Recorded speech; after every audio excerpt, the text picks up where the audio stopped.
Hey, I'm Matthew, and today I'm exploring the stories of Karens who tried climbing Everest with ego, from an heiress who fatally unclipped from fixed safety ropes to pass slower climbers, to a socialite who insisted on sitting down beneath a 60-foot ice serac mark warning flags. It was May 19th, 2018. The Hillary Step area at 28,700 feet marked the final technical challenge before Everest's summit, where climbers moved through the death zone with only minutes of survival time without supplemental oxygen. The extreme altitude and harsh conditions made every breath a struggle and every movement a calculated risk. Araminta Fairweatherstone was 47, a frequent complainant from an affluent suburb who maintained detailed records of every unsatisfactory service experience and regularly demanded refunds or compensation. She operated under the belief that paying premium prices guaranteed perfect outcomes and that any disappointment warranted immediate correction. Araminta had never climbed anything higher than a local hiking trail and had no outdoor experience beyond day trips to scenic overlooks. She selected Everest specifically because it was the most expensive and prestigious climbing goal available, viewing it as the ultimate luxury adventure experience. The final approach to Everest's summit pushes climbers through the most extreme conditions on Earth, where every step requires maximum effort and minimum oxygen. The technical climbing sections demand precise movements while wearing bulky protective gear in sub-zero temperatures. Weather windows for summit attempts are measured in hours, creating intense pressure to maintain pace regardless of physical condition. The psychological stress of achieving a lifelong goal can cloud judgment at the exact moment when clear thinking becomes most critical for survival. Araminta demanded detailed explanations for every aspect of the climbing schedule and route selection, insisting on reviewing and approving all promotional materials used by the expedition company. She complained that the base camp facilities didn't match the website descriptions and requested written guarantees about summit success rates and weather conditions. She demanded that guides provide constant updates on her progress compared to other climbers. She insisted on receiving daily reports about expedition performance metrics and threatened to leave negative reviews and demand refunds if any aspect of the experience was unsatisfactory. Her complaints focused on false advertising and unmet expectations rather than safety concerns or climbing preparation. At 7:30 a.m. on May 20th, approximately 150 feet below the summit, Araminta began experiencing chest tightness and shortness of breath beyond normal altitude effects. She attributed the symptoms to poor expedition planning and continued climbing while complaining about false advertising. At 8:15 a.m., she reached the summit but immediately began criticizing its appearance and demanding explanations for the discrepancy with promotional photos. The summit's appearance failed to meet her expectations based on professional photographs she had seen in marketing materials. She complained loudly about the lack of clear views due to clouds and demanded to know why the expedition company hadn't guaranteed better weather conditions. Her voice became increasingly strained as she berated her guide about the summit's disappointing size and unremarkable features. Other climbers watched in disbelief as she threatened to demand a partial refund for the substandard summit experience. Her agitation and physical exertion in the extreme altitude began taking a severe toll on her cardiovascular system. The combination of her hidden heart condition, extreme altitude, and emotional stress created a perfect storm for cardiac failure. She continued her complaints even as her breathing became labored, insisting that the expedition company had misrepresented the summit experience. Her face began showing signs of oxygen deprivation, but she attributed her discomfort to anger rather than medical emergency. The extreme exertion combined with altitude stress triggered severe chest pain. She collapsed at 8:25 a.m. while posing for summit photos. Other climbers observed her clutching her chest and gasping for air. Her lips turned blue, and she lost consciousness within 2 minutes. A climber with medical training immediately began CPR, while others administered supplemental oxygen. Radio contact with Base Camp Medical was established at 8:30 a.m. Due to the extreme altitude and weather conditions, helicopter evacuation was impossible. The medical team attempted resuscitation for 45 minutes, but her heart rhythm could not be restored. Araminta was pronounced dead at 9:10 a.m. on the summit of Mount Everest. The medical examiner's report listed cause of death as massive myocardial infarction, triggered by extreme altitude and physical stress. Contributing factors included concealment of pre-existing cardiac condition and failure to disclose relevant medical history. Investigation revealed prescription heart medication in her personal belongings that had not been reported during medical screening. It was April 18, 2013. The spring climbing season on Mount Everest was just beginning. The Khumbu icefall had been equipped with fixed ropes and aluminum ladders. For climbers, the icefall represented the first major hazard, where avalanches, collapsing ice towers, and hidden crevasses could kill without warning. Bethany Prescott was 44 from Greenwich, Connecticut. She belonged to an exclusive country club where competition was constant. The previous year, a woman from her social circle had climbed Everest and given a presentation at the club. Bethany decided she would climb Everest as well, hiring a less expensive expedition company. She'd done minimal physical training, reasoning that she attended Pilates 3 times per week. She told friends she wanted to give her own presentation at the club the following year. During the trek to base camp, Bethany complained constantly. At base camp, her lack of preparation became obvious. Altitude affected her more severely than other clients. She spent 3 days with a severe headache and nausea. The expedition doctor recommended an extra acclimatization day.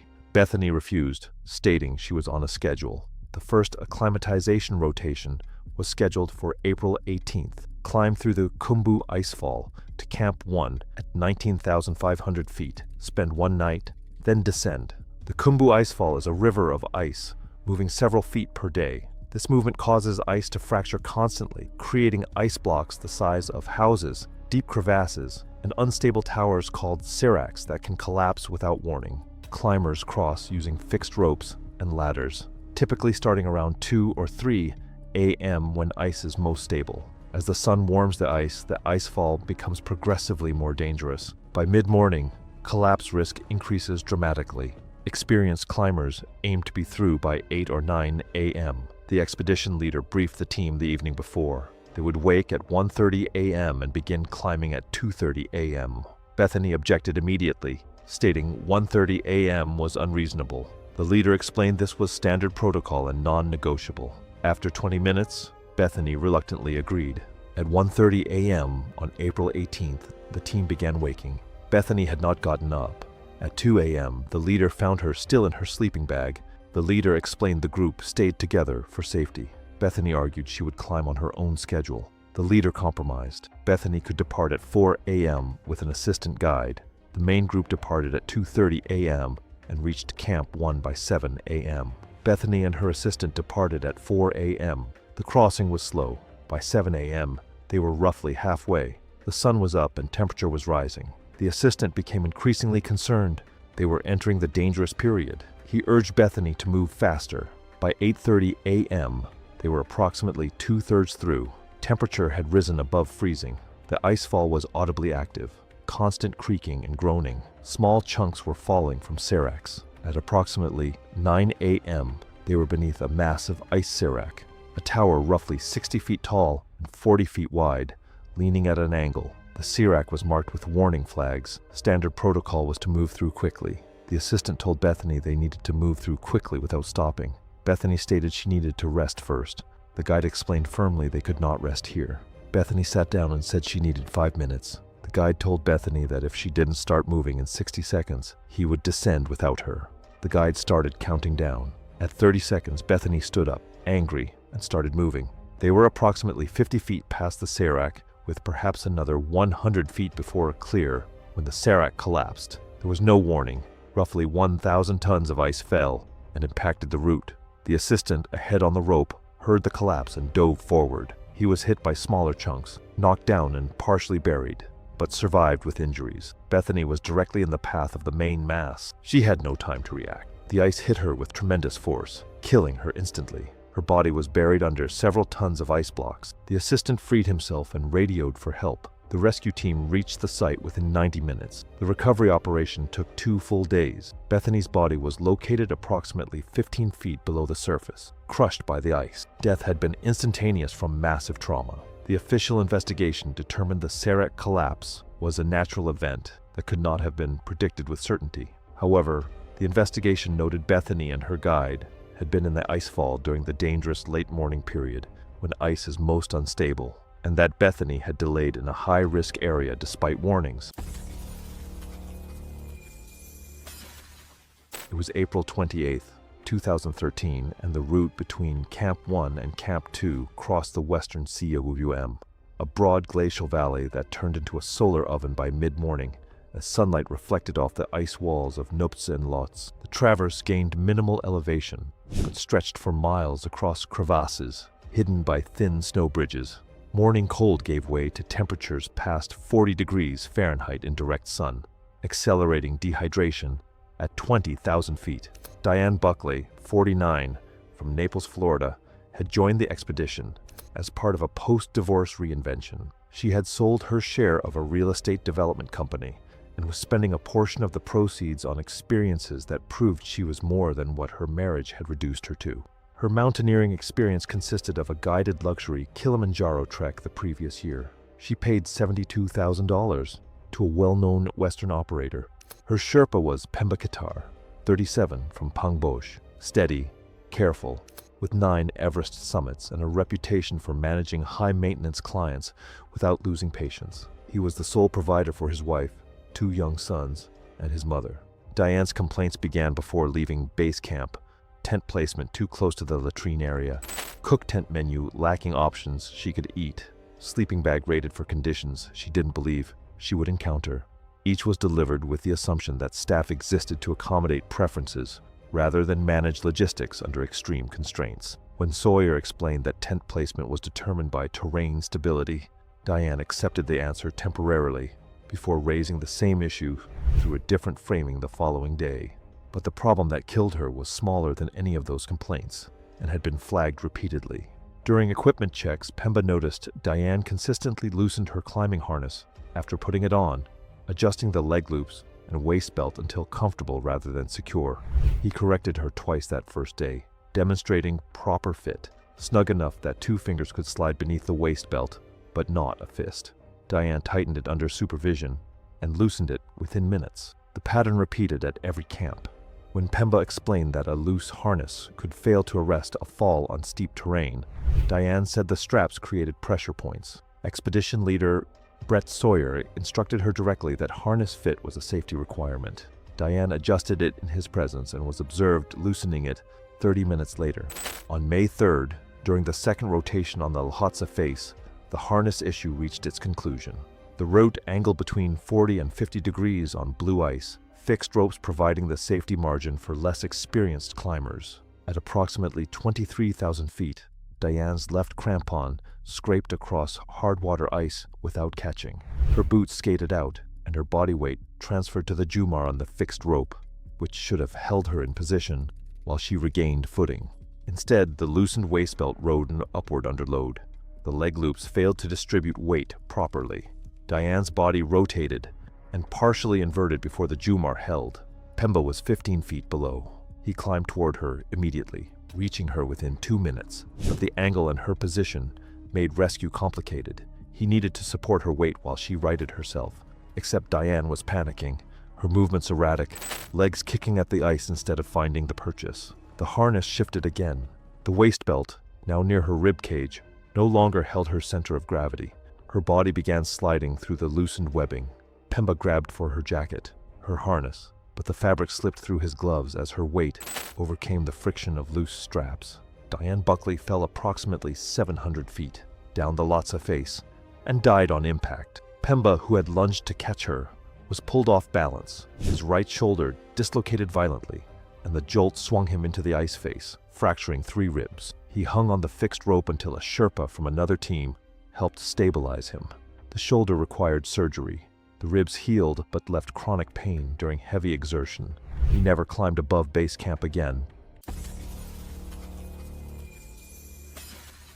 It was April 14th, 2015. Mount Everest rose to 29,032 feet on the border between Nepal and Tibet, the highest peak on Earth. Base camp sat at 17,600 feet, where climbers registered with expedition companies and liaison officers before attempting the summit. Denise Carmichael was 42 years old, an insurance claims adjuster from Scottsdale, Arizona. Her experience consisted of 2 guided day hikes in Sedona and 1 summit of a 10,000-foot peak in Colorado. She had paid for a budget expedition package, but believed the mandatory liaison officer registration was unnecessary bureaucracy designed to generate revenue rather than ensure safety. Everest's routes above base camp required specialized high-altitude equipment and acclimatization. The Khumbu icefall between base camp and Camp 1 was a maze of shifting ice blocks and hidden crevasses. Weather patterns shifted rapidly at extreme altitude, with temperatures well below freezing even during climbing season. Supplemental oxygen became critical above 26,000 feet. Climbers followed fixed rope routes established by climbing teams. A registration tent at base camp processed climbing permits and route assignments. Denise approached the checkpoint and asked about the route. The liaison officer explained the permit system and the requirement to register her climb with her expedition group. She argued that permits were revenue generation schemes. The officer explained that permits helped coordinate rescues and track climber locations on the mountain. Denise's voice grew louder as she insisted she had prepared thoroughly. She stated that she had paid thousands of dollars for the expedition and had a right to climb independently. Other climbers waiting in line watched the exchange. The officer repeated that climbing without proper registration violated regulations and created safety risks. Denise remained at the checkpoint, arms crossed, insisting the policy was unreasonable.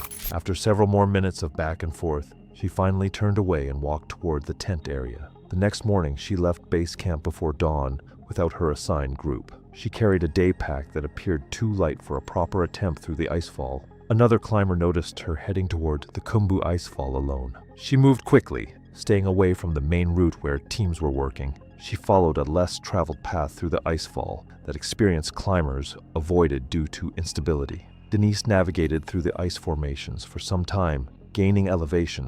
The route narrowed as it approached a section where ice blocks towered overhead. She had minimal equipment and no partner for safety. She began crossing a snow bridge over a crevasse. Her right foot broke through the thin snow layer. She lost balance and fell through the surface. She dropped into the crevasse, falling before wedging between ice walls and a narrow shaft. The fall had caused injuries, including a fractured leg and severe bruising to her torso. She tried to climb out, but couldn't manage the smooth ice walls with her injuries. The crevasse was only a few feet wide at her position, with no way to maneuver. She pulled out her phone, but had no signal. She had limited water and some food. No rope, no ice axe, no emergency beacon beyond her phone. The temperature inside the crevasse was well below freezing. She remained wedged in that position. Hours passed. The limited daylight that reached the crevasse faded. Temperature dropped further as darkness came. By the second day, she was shivering uncontrollably. Her movements were slow and uncoordinated from the cold and altitude.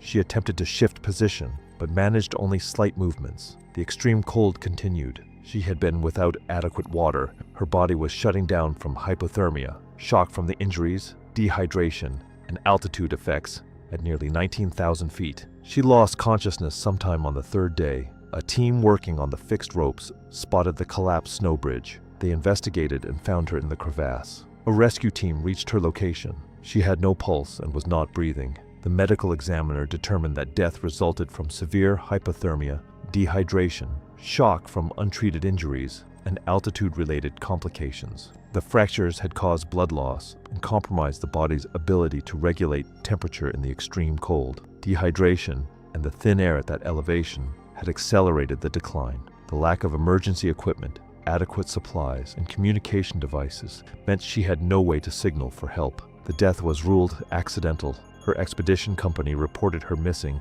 when she failed to return to base camp.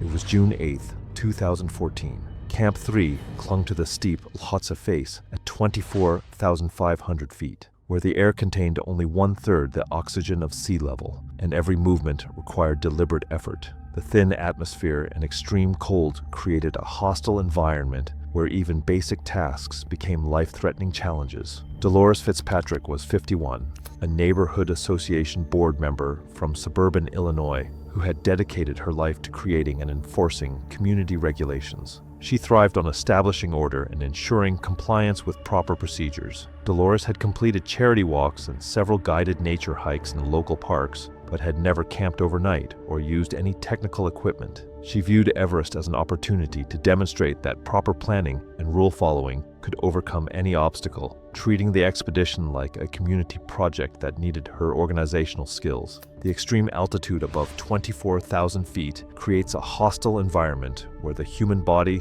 begins breaking down faster than it can recover. Sleep becomes nearly impossible as the brain struggles to function with reduced oxygen levels. While simple tasks require enormous effort, medical emergencies become exponentially more dangerous as evacuation options become limited by weather and terrain. The body's natural warning systems often fail at these elevations, making it difficult to recognize serious health problems before they become life-threatening. Dolores created a written schedule for base camp activities and posted it in the common area without authorization. She established quiet hours and noise restrictions for the entire expedition and demanded that all climbers sign in and out when leaving their tents. She insisted on conducting daily inspections of other climbers' gear organization and complained that meal times were too flexible and needed fixed scheduling. She requested that expedition leaders provide written reports on daily progress and criticized other climbers for not following her posted guidelines. When they ignored her unauthorized rules, she threatened to file complaints with expedition management about their non-compliance with her established procedures. On June 10th, Dolores began showing severe altitude sickness symptoms and headache, vomiting, and confusion. The expedition doctor recommended immediate descent and prescribed medication, but she refused both treatments. She insisted her herbal remedies were sufficient and accused the medical team of trying to force unnecessary drugs on her. Her condition deteriorated rapidly as she continued to reject medical intervention. Fellow climbers observed her stumbling around the camp, unable to walk in straight lines, yet she insisted on maintaining her daily inspection routine. She attempted to organize her belongings repeatedly, forgetting what she had just done and starting over again. Her speech became increasingly slurred as she tried to give orders to other climbers who watched in growing alarm. The altitude sickness affected her judgment so severely that she began accusing the medical team of conspiracy and incompetence. She threw her prescribed medication into the snow, claiming it was poison designed to make her dependent on the medical establishment. Other climbers tried to reason with her, but she responded with increasingly paranoid accusations about plots to undermine her authority. Her coordination failed as she attempted to write additional rules and regulations, her handwriting becoming illegible scrawls. By evening, her symptoms had progressed to include difficulty walking and slurred speech, indicating possible cerebral edema. Other climbers observed her applying essential oils to her temples and consuming herbal tinctures instead of taking prescribed medication. At 11:30 p.m., she was found unconscious in her tent by her tent mate. Her breathing was labored and irregular, and she was unresponsive to verbal stimuli. The tent mate immediately alerted the expedition doctor at 11:35 p.m.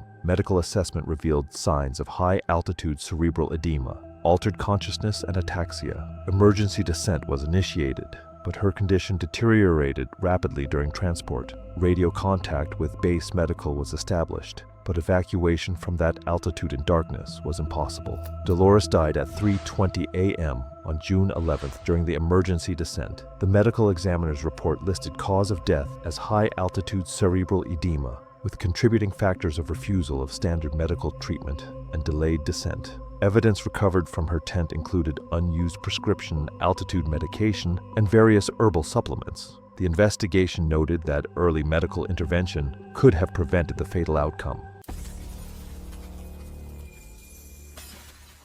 It was April 28, 2016. Weather forecasts showed promising patterns for mid-May summit attempts on Mount Everest. Expedition teams were pushing through acclimatization rotations. Claudia Kensington was 48, a pharmaceutical sales director from Boston who managed a large team. She was known for demanding management and refusing excuses. She'd hired an expensive expedition company for premium service. From the beginning, she treated guides and staff as service employees rather than expert advisors. The trek to base camp showed Everest wouldn't respond to her usual approach. She struggled with altitude, arriving with a persistent headache and shortness of breath lasting 3 days. The expedition doctor recommended extra rest. Claudia refused, stating she had business obligations in 6 weeks. She brought a satellite phone and spent hours daily on conference calls from 17,600 feet. During the first acclimatization rotation, Claudia's oxygen saturation levels were consistently lower than others. At Camp 2, at 21,000 feet, her saturation was 65%, while others registered 70 to 75%. The guide recommended a slower schedule. She dismissed the concern, stating she'd completed the rotation and felt fine. The second rotation began April 28th. The plan was to climb to Camp 2, spend one night, continue to Camp 3 at 23,500 feet briefly, then descend. Claudia reached Camp 2 with oxygen saturation at 64%. She complained of headache and nausea. The doctor noted her breathing seemed labored, but lungs sounded clear. That evening, Claudia spent 2 hours on a conference call, her raised voice audible to others. She appeared agitated and had difficulty sleeping. The next morning, she reported poor sleep and headache, but insisted she was ready. The climb from Camp 2 to Camp 3 ascends the Lhotse face at 45 degrees or steeper, taking 4 to 6 hours. Claudia struggled from the beginning. Her pace was slow with frequent rest stops. She reached Camp 3 at 2 p.m. after 7 hours, exhausted and breathing heavily. Her oxygen saturation was 58%. The guide noticed her breathing seemed more labored than expected. Claudia admitted feeling extremely tired and short of breath. The guide decided to descend immediately. Claudia protested, saying she needed rest first. After discussion, she agreed. Descent began at 2:30 p.m. Within 15 minutes, Claudia was in serious trouble. Her coordination was poor and she moved extremely slowly. At approximately 23,000 feet, she began coughing. The cough was wet. Pink frothy sputum appeared on her glove. The guide recognized high-altitude pulmonary edema, HAPE. Fluid was accumulating in Claudia's lungs. HAPE requires immediate descent and can progress to death within hours. The guide radioed an emergency call. Over the next hour, Claudia's condition deteriorated rapidly. Her coughing became more frequent with pink frothy fluid. Her breathing became increasingly labored, rapid, shallow breaths. Her lips and fingernails took on a bluish tint. Her oxygen saturation was 48%, critically low. The guide and 2 staff who'd climbed to assist essentially dragged Claudia down the Lhotse face. She could barely move. By 6 p.m., they'd only reached 22,000 feet. Claudia's consciousness was declining. She seemed confused and couldn't follow instructions. At approximately 21,500 feet, Claudia collapsed onto her hands and knees, coughing violently, bringing up large amounts of fluid. Then she slumped onto her side. The guide checked her breathing, rapid and gurgling. Her oxygen saturation was unmeasurable. He administered supplemental oxygen at maximum, 4 liters per minute. Her saturation came up to 52%, but she remained semi-conscious and unable to move. The guide radioed for helicopter evacuation, but helicopters couldn't operate at 21,500 feet as darkness fell. The team continued dragging Claudia. By 7:30 p.m., they reached Camp 2 at 21,000 feet. A helicopter attempted to reach them, but couldn't land safely. The pilot radioed he would try at first light. Claudia was placed in a tent with continuous oxygen. The doctor monitored her through the night. Her condition remained critical, semi-conscious, breathing rapidly, coughing up fluid. Her saturation remained in the low 50s despite maximum oxygen. At approximately 3 a.m. on April 30th, Claudia's breathing became more irregular. Several rapid breaths, then stopping for 10 to 15 seconds, then gasping. This pattern indicated her brain was being affected by severe oxygen deprivation. At 3:47 a.m., she stopped breathing entirely. The doctor attempted CPR, but knew it was futile at 21,000 feet. After 15 minutes, he stopped. Claudia Kensington was dead. The helicopter evacuation proceeded at dawn as body recovery. Claudia's body was flown to lower altitude, then returned to Boston. The official cause of death was high-altitude pulmonary edema, with contributing factors of inadequate acclimatization, continued ascent despite symptoms, and delayed descent. It was May 6, 2016, and Everest Base Camp at 17,600 feet was entering the final stretch before the spring summit window. 14 commercial expeditions filled the tent city across the Khumbu Glacier, prayer flags snapping above cook tents where juniper smoke mixed with a mineral bite of glacial ice. Morning temperatures hovered near 18 degrees Fahrenheit, warming into the low 30s by afternoon. Radios crackled with weather data and rotation schedules, and every conversation carried the same undercurrent.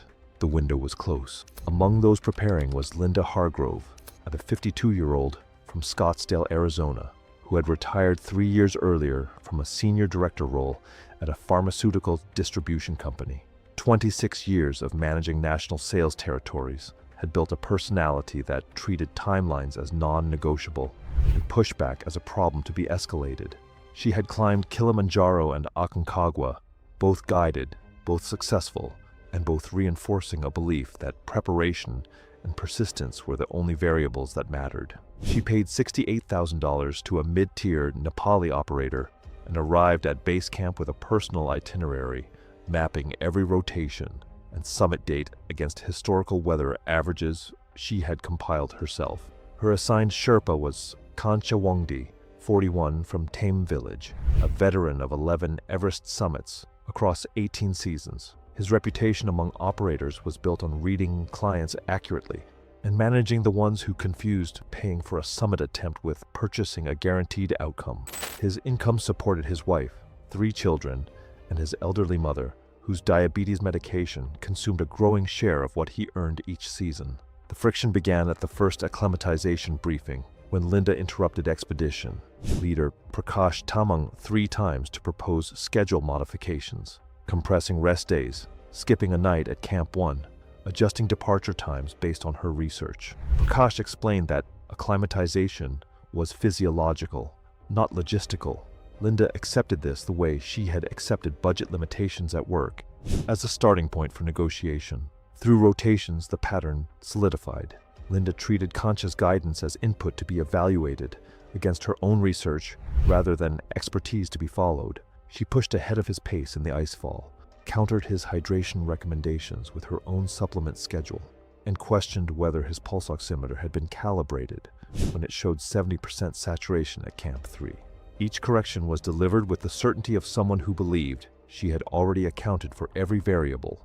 The dynamic wore on Kancha in ways that accumulated rather than peaked. He had guided clients who were afraid, clients who were overconfident, and clients who treated him as invisible.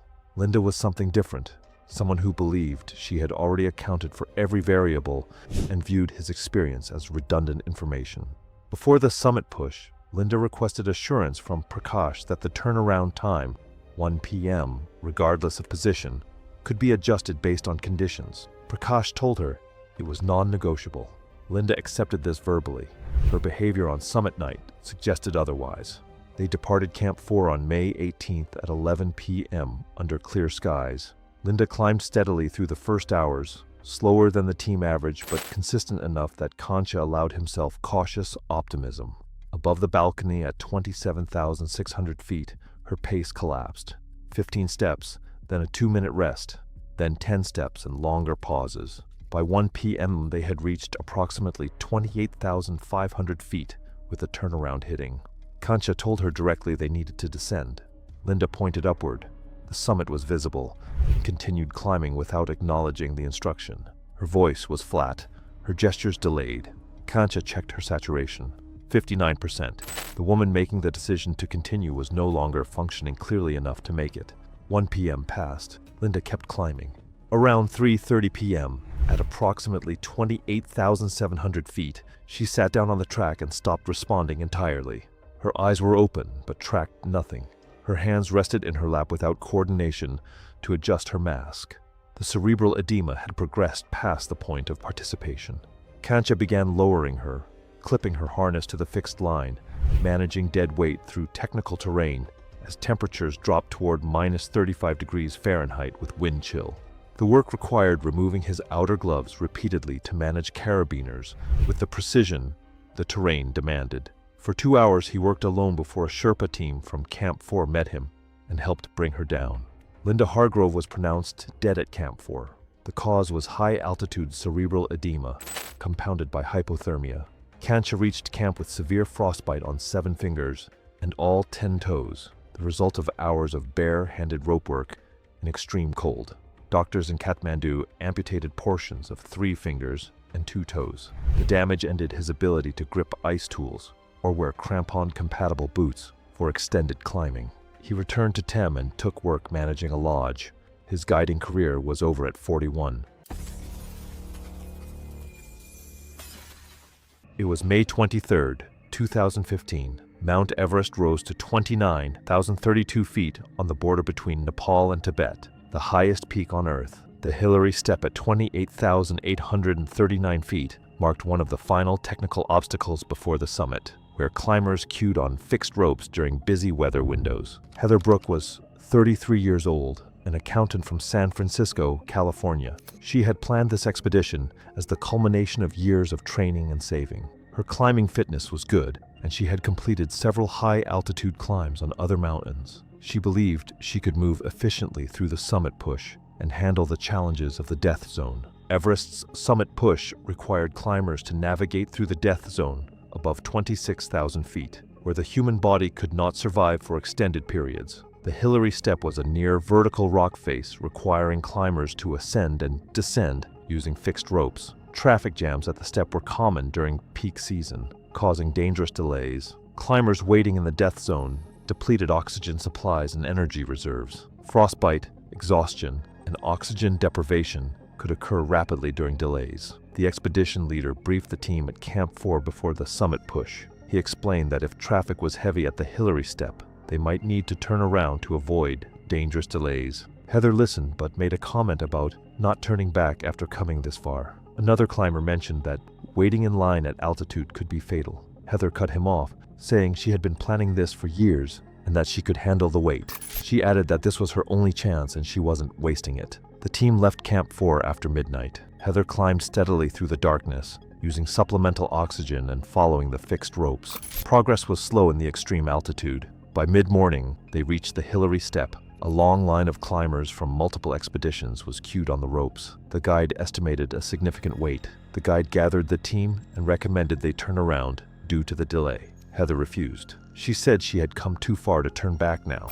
The guide explained that waiting would deplete their oxygen and energy, making the descent dangerous. Heather argued that she had enough oxygen and could manage. Other team members agreed to descend, but Heather insisted on staying. The guide reluctantly agreed to wait with her, but emphasized they would need to move quickly once through. Heather waited in line at the Hillary Step for an extended period. The temperature was well below zero. She stood clipped to the fixed rope, barely moving. Her oxygen supply was depleting steadily. Her extremities were becoming numb despite insulated gear. Finally, she reached the base of the step and began ascending the near vertical section. She summited after the extended delay. She spent several minutes on top, taking photos despite the guides urging to descend immediately. By the time they began descending, her oxygen supply was running low. She changed to her reserve cylinder. The descent back to the Hillary Step took longer than expected. Heather's movements had slowed noticeably.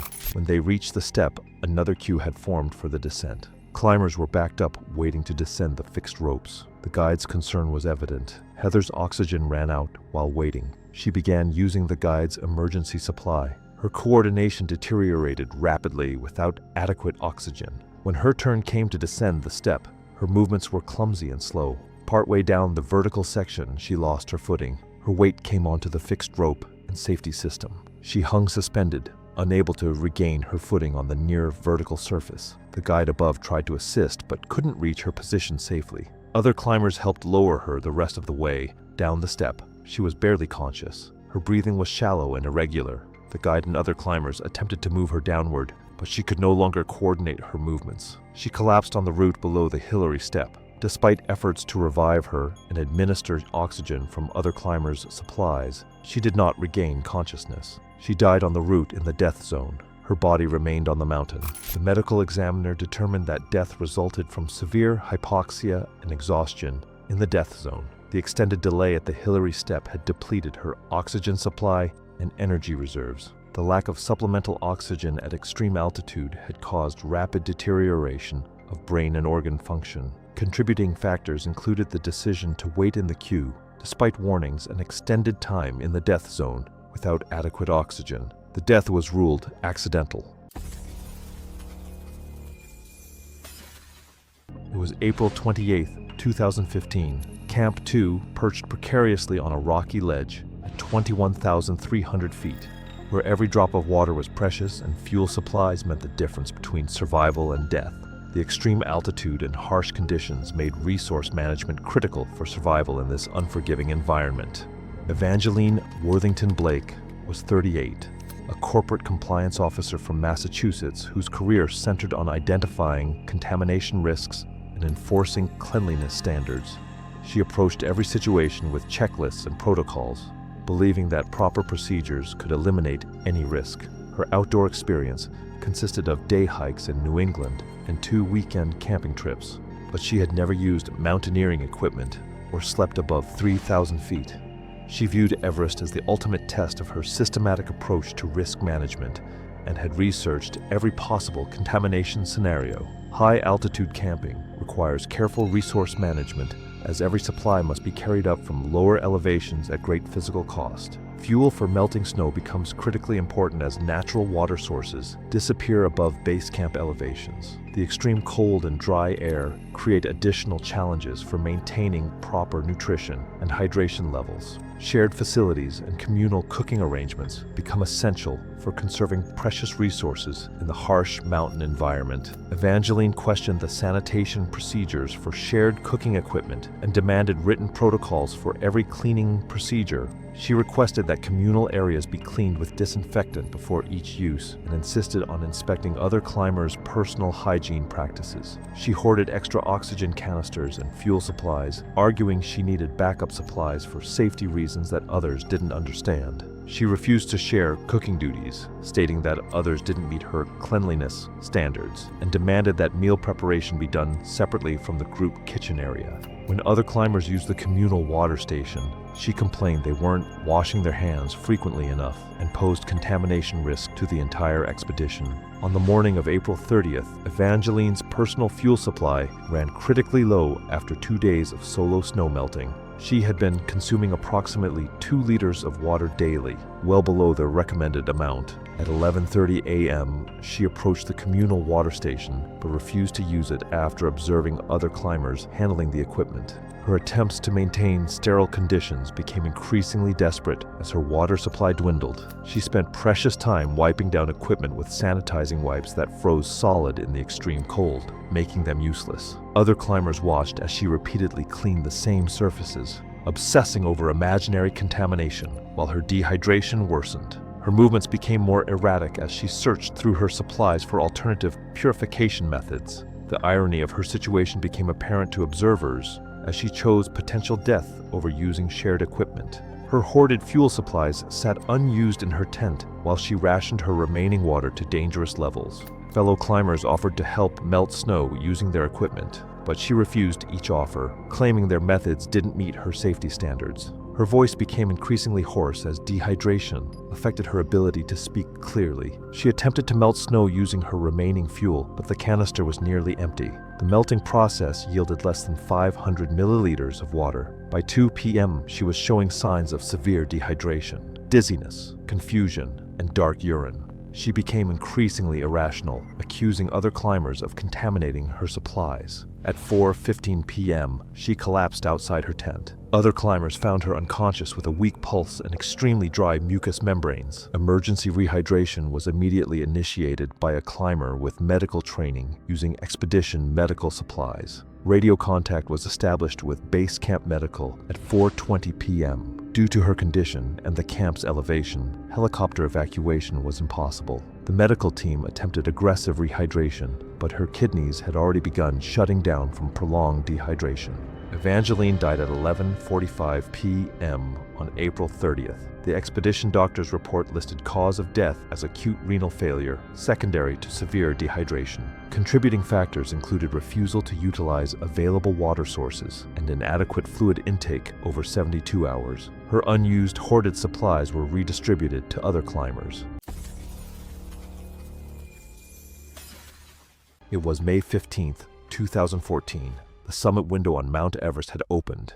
At Camp 2, at 21,000 feet, climbers prepared for summit pushes. Among them was a woman whose confidence would prove catastrophically misplaced. Darcy Sutherland was 41 from Boulder, Colorado. She'd climbed all 58 of Colorado's 14,000-foot peaks and completed mountaineering courses. By Colorado standards, she was experienced. However, Colorado's highest peak tops, out at 14,440 feet, where air contains 60% of sea level oxygen. Everest's summit has only 33%. She'd chosen a cheaper expedition company, reasoning she didn't need hand-holding. She'd been vocal during the trek, telling others that most Everest clients were tourists with no business on a serious mountain. Most significantly, Darcy decided she would not use supplemental oxygen, considering this the only legitimate way to summit. Her guide strongly advised against it, explaining fewer than 200 people had summited without oxygen, all elite mountaineers. Darcy dismissed this. During acclimatization, Darcy's confidence seemed justified. She moved quickly, often outpacing others. Her oxygen saturation stayed in the low 70s at Camp 2. She unclipped from fixed ropes on sections she deemed easy. Her guide repeatedly told her to stay clipped in. Darcy argued she'd been climbing 15 years. On May 15th, Darcy's team moved to Camp 3 at 23,500 feet. Her oxygen saturation was 68%, good, especially without supplemental oxygen. That evening, the guide emphasized everyone would use oxygen from Camp 4 onward, non-negotiable. After 30 minutes of argument, Darcy reluctantly agreed to carry oxygen, but made clear she intended to summit without it if possible. The team moved to Camp 4 on May 17th. Darcy struggled more than expected, arriving noticeably fatigued. Her oxygen saturation was 62%. The summit push began at 9 p.m. Darcy started with oxygen at 2 liters per minute. At 27,000 feet, she removed her mask. The guide told her to put it back on. Darcy ignored him. Her pace slowed noticeably. Her movements became less coordinated. At the balcony at 27,500 feet, the guide checked her equipment. She turned off the flow valve. He turned it back on and stated if she turned it off again, he would end her summit attempt immediately. At 28,000 feet as dawn broke, Darcy's coordination became impaired. She stumbled on flat ground. The guide recognized cerebral hypoxia and increased her oxygen flow. They reached the south summit at 28,700 feet around 6:30 a.m. Darcy sat heavily. Her response was slow, words slurred. The guide performed a coordination test. Darcy missed his finger twice, clear signs of high-altitude cerebral edema, HACE. The guide told Darcy they needed to descend immediately. Darcy refused. The guide radioed base camp. They advised immediate descent. Darcy stood and walked toward the summit, not down. The guide grabbed her arm. Darcy pulled away. At 28,700 feet, he barely had strength to move himself, let alone restrain a client. He followed, hoping to convince her to turn around. Darcy continued at extremely slow pace. Other climbers passed. Several asked if everything was okay. The guide said his client showed cerebral edema signs but refused to descend. At 7:30 a.m., Darcy reached the traverse below the Hillary step. Her movements were uncoordinated. Halfway across, she stopped, swaying. The guide grabbed her harness. Her eyes were unfocused. She didn't seem to recognize him. The guide turned her around and clipped her, facing downward. Darcy didn't respond but moved when pushed. After approximately 100 feet, her legs buckled. She couldn't support her weight. Her consciousness was declining rapidly. The guide radioed for emergency assistance. He tried dragging her, but moving an incapacitated person at that altitude was nearly impossible. Over 30 minutes, Darcy deteriorated. She became unresponsive. Her breathing became irregular. At 8:15 a.m., she lost consciousness. The guide checked for a pulse, weak and rapid. He tried dragging her toward the south summit, but managed only 50 feet over 20 minutes, exhausting himself to the point of risking his own life. At 8:45 a.m., Darcy stopped breathing. Rescue breathing at 28,600 feet was ineffective. He checked for a pulse. None. Darcy Sutherland was dead. The guide radioed that his client had died. He was instructed to descend immediately. He moved her body slightly off the main route and descended. Days later, a team attempted to move her body but found it frozen in place. Official cause of death was high-altitude cerebral edema, with contributing factors of inadequate supplemental oxygen use, continued ascent despite symptoms, and refusal to descend when advised. The guide's radio logs documented his repeated warnings and Darcy's refusals. Darcy Sutherland's body remains on Everest at approximately 28,550 feet, visible to climbers who pass that section. It was May 18, 2016, and the air at Camp 4 held the thin, metallic quality that existed only above 26,000 feet. The South Col stretched flat and windswept at the threshold of Everest's death zone, a desolate expanse of rock, ice, and shredded tent fabric left by previous expeditions. Temperatures sat well below zero as afternoon shadows lengthened across the col. The wind carried a constant low howl, buffeting the bright tents clustered near the camp's established zones. Prayer flags snapped violently overhead, their colors faded by ultraviolet radiation and abrasive ice crystals. Climbers moved slowly between tents, their bodies laboring in air, where the usable oxygen pressure was roughly a third of sea level. Simple tasks, melting snow for water, adjusting equipment, pulling on boots, required rest breaks and conscious effort. Conversations were brief, words spoken in short bursts between breaths. The mountain pressed down on everyone equally at this altitude, stripping away pretense and revealing who had prepared adequately and who had not. Among the climbers staged at Camp 4 was Jennifer Pearson, a 39-year-old from Scottsdale, Arizona. Jennifer had built a career as a corporate consultant, specializing in leadership development and mental performance coaching. Her client list included Fortune 500 companies, and her keynote speaking fees had reached 5 figures per appearance. She had founded her consulting firm 11 years earlier, after spending a decade in corporate management, building it from a single-person operation into a company with 12 employees and annual revenue exceeding $2 million. Her professional success had been built on a personal brand, centered around mental toughness and the capacity to push through discomfort. Her presentations featured stories of completing ultramarathons, adventure races, and high-altitude climbs as metaphors for business challenges. She had summited Kilimanjaro, Everest, Aconcagua, and Denali over a 4-year period. Each climb documented extensively on social media and incorporated into her speaking content. Her audience responded to her message that extraordinary achievement was available to anyone willing to train their mind to override their body's limitations. Jennifer was genuinely fit. She maintained a training regimen that included running 50 miles per week, strength training 4 days weekly, and altitude simulation sessions in a hypoxic chamber near her home. Her VO2 max tested in the superior range for her age group. She had completed 2 Ironman triathlons and finished in the top 20% of her division in both. Her physical capabilities were legitimate, built through thousands of hours of disciplined training that would have broken most people before they reached her level. What she lacked was humility about the limits of that preparation. Jennifer had internalized her successes as evidence that expertise was transferable across domains. That mental toughness developed through business and endurance sports qualified her to make mountaineering decisions that contradicted experienced guides. She had come to believe that Sherpas and guides existed to provide logistical support and manage equipment, not to override her judgment about her own capabilities. Her Everest expedition had been guided by Tsewang Rinji, 43 years old, from Tame Village in the Khumbu Valley. Tsewang had summited Everest 12 times across a 17-year guiding career. He had worked as a rope-fixing team member for 5 seasons, a high-altitude rescue coordinator for 3, and had personally participated in 4 body recoveries from above 26,000 feet.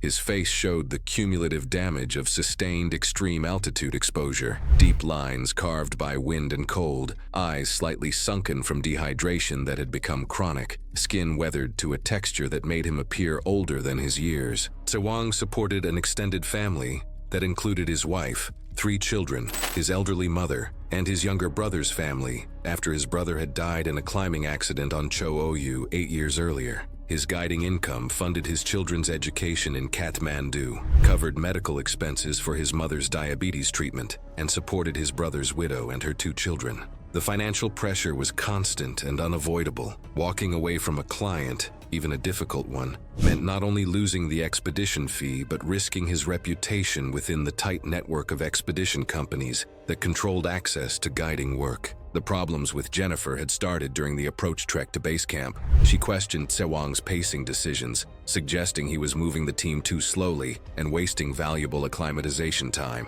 When he explained that gradual ascent reduced altitude sickness risk, she responded that she had researched acclimatization protocols extensively and felt confident in her own assessment of appropriate pacing. At base camp, she interrupted his safety briefings to offer her own observations about equipment and technique, framing them as helpful additions rather than challenges to his authority. During the first rotation to Camp 1, Jennifer criticized the fixed ropes in the Khumbu icefall, stating they appeared poorly maintained and suggesting that expedition companies were cutting corners on safety. Sewang explained that rope-fixing teams, including himself in previous seasons, installed and maintained thousands of feet of line under brutal conditions, that the ropes were inspected daily, and that what appeared as wear was normal for equipment subjected to extreme cold, UV radiation, and constant use.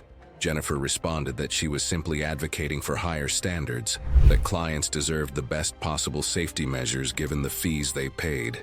The pattern repeated throughout the expedition.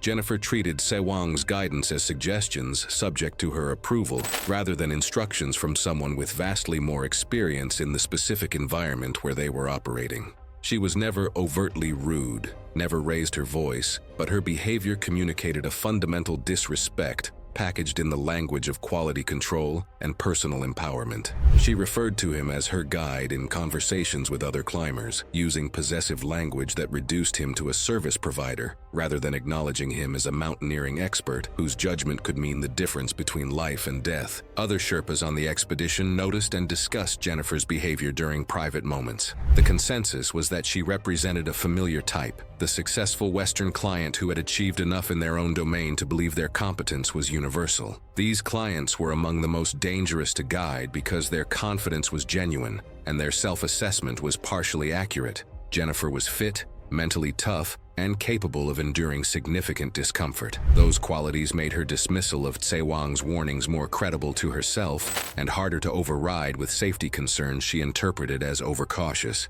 The critical conversation occurred on the evening of May 18th at Camp 4. Sewang gathered his clients for the final pre-summit briefing in the mess tent, a cramped space where 6 people sat shoulder to shoulder while the wind hammered the fabric walls. He reviewed the summit timeline: departure at 11 p.m., estimated summit arrival between 6 and 8 a.m. depending on conditions, and a mandatory turnaround time of late morning, noon at the latest, regardless of position. He emphasized the turnaround time repeatedly. Climbers who ignored it died with predictable regularity, exhausting themselves reaching the summit, and then discovering they lacked the reserves to descend before darkness and hypothermia killed them. Then he addressed oxygen protocols. Each climber would climb on supplemental oxygen, with enough cylinders assigned for the push and the descent. Most would swap bottles at the balcony and again near the south summit, depending on pace and flow rate. Regulators would start around 2 liters per minute and would be increased if anyone showed signs of distress. Running out of oxygen that high didn't just slow you down, it could tip someone from functional to confused in minutes. Jennifer raised her hand and stated she wanted to discuss a modification to the oxygen plan. She explained that she had been researching no oxygen ascents, climbs where mountaineers reached the summit, breathing only ambient air without supplemental oxygen. Elite climbers like Reinhold Messner had proven it was possible. She had trained extensively in her hypoxic chamber, and the work had reinforced her belief that she could tolerate limited oxygen better than most climbers. She wanted to attempt the upper mountain without supplemental oxygen, using it only if she experienced severe distress. The tent fell silent except for the wind. The other climbers looked at Jennifer, then at Sewang, waiting for his response. Sewang took a slow breath, organizing his thoughts before speaking.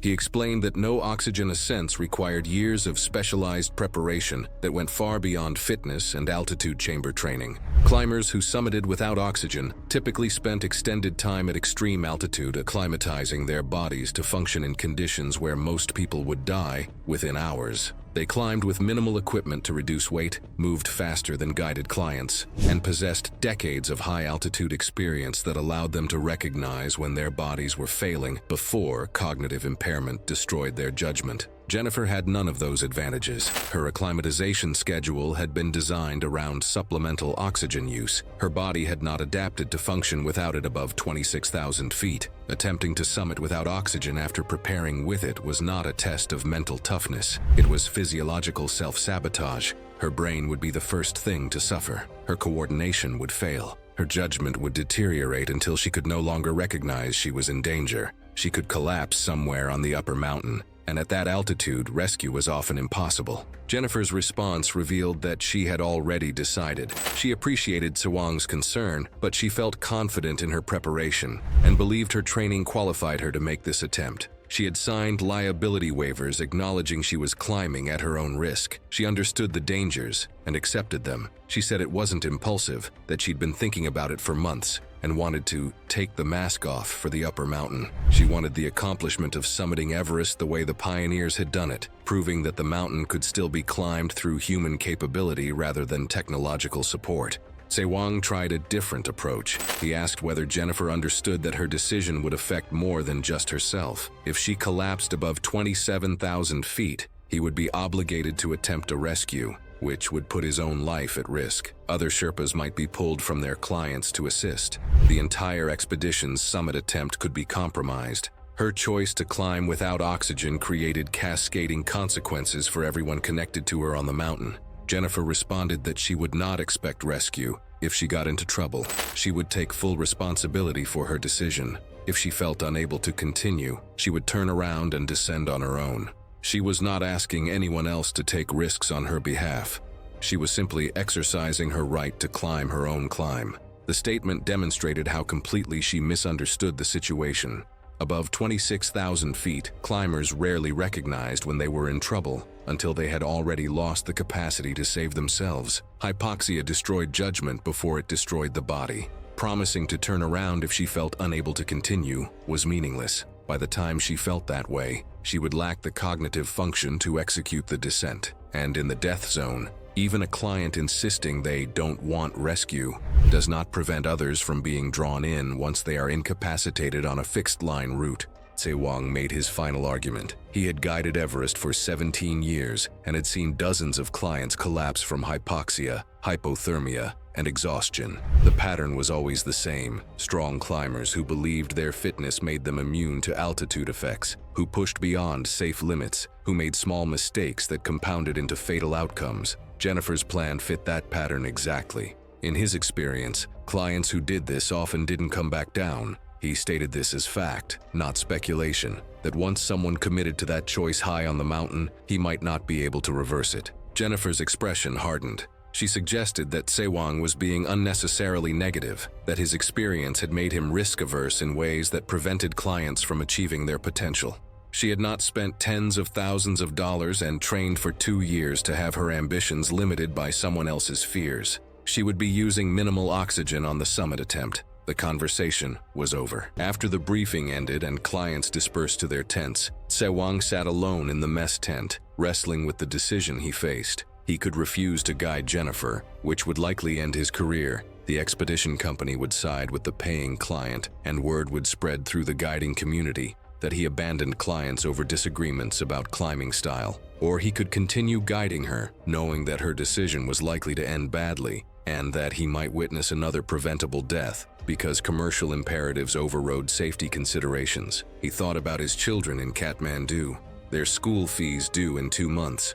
He thought about his mother's medical expenses, the surgery she needed that insurance did not cover. He thought about his brother's widow and her children, dependent on his income since his brother died. Walking away would devastate his family financially. Staying meant watching Jennifer push into a margin he couldn't control. At 10:30 p.m., climbers began final preparations. They dressed in layers, base layers, insulation, down suits, and shell jackets. They checked headlamps, adjusted crampons, and verified that oxygen regulators functioned properly. The atmosphere was tense with the anticipation that preceded every summit push, a mixture of excitement, fear, and the knowledge that some percentage of people departing Camp 4 would not return alive. Jennifer emerged from her tent carrying 2 oxygen bottles instead of 3. When Sewang asked about the missing bottle, she stated she would be using supplemental oxygen only to the balcony, then switching to ambient air for the remainder of the climb. Sewang attached the 3rd bottle to her pack anyway and told her it would be available if she needed it. Jennifer said nothing, but her expression made clear she had no intention of using it.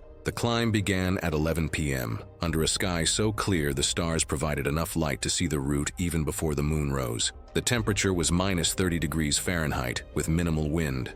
Exceptional conditions that opened a legitimate summit window. Teams departed in staggered intervals, their headlamps creating a chain of lights ascending toward the southeast ridge. The route from Camp 4 climbed a rocky slope toward the balcony, gaining roughly 1,600 vertical feet over terrain that was steep but not technically difficult. Progress was slow. Each step required multiple breaths. Each breath delivered inadequate oxygen to muscles screaming for more. Jennifer moved steadily. her fitness allowing her to maintain pace with other climbers despite the altitude. Sewang stayed close behind, watching for signs of distress. At the balcony, reached around 3:30 a.m., Jennifer removed her oxygen mask while other climbers changed bottles. Sewang moved beside her and stated clearly that continuing without oxygen from this point was suicide. Her body had been supported by supplemental oxygen for the past 4 hours. Removing it suddenly at 27,600 feet would trigger immediate physiological stress. She needed to keep the oxygen flowing. Jennifer responded that she felt strong and clear-headed. Her breathing was controlled. She had no symptoms of altitude sickness. She was continuing without supplemental oxygen. Before Sewang could respond further, she clipped into the fixed line and began climbing toward the south summit. The deterioration began within 40 minutes. Jennifer's pace slowed noticeably as her body struggled to function on ambient air that contained less oxygen than her brain and muscles required to sustain effort. Her rest stops became more frequent, every 20 steps, then every 15, then every 10. Her breathing grew rapid and shallow, her body trying to compensate for hypoxia by increasing respiration rate. But at 28,000 feet, breathing faster simply meant processing more of the same inadequate air. Sewang climbed directly behind her, close enough to grab her harness if she stumbled. He repeated his warnings each time she stopped to rest. Her oxygen mask was attached to her pack. She could restore oxygen flow in seconds. She needed to make that choice now, before hypoxia destroyed her ability to reason. Jennifer waved him off without speaking, saving her breath for climbing. By the south summit at 28,700 feet, reached around 6:15 a.m. as dawn broke across the Himalayas, Jennifer's coordination had deteriorated visibly. She fumbled with her safety carabiner at the anchor point, taking nearly a minute to complete a task that should have required seconds. Her movements were clumsy, her fingers unresponsive.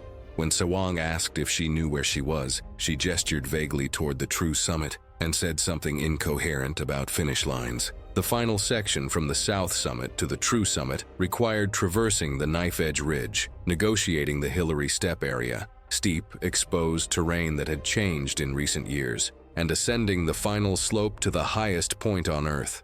Under normal conditions with supplemental oxygen, strong climbers completed this section in 90 minutes to 2 hours. Jennifer took nearly 3 hours. She reached the summit at 9:05 a.m., slumping hard into the snow at the highest point and staying there as if her body had simply run out of instructions.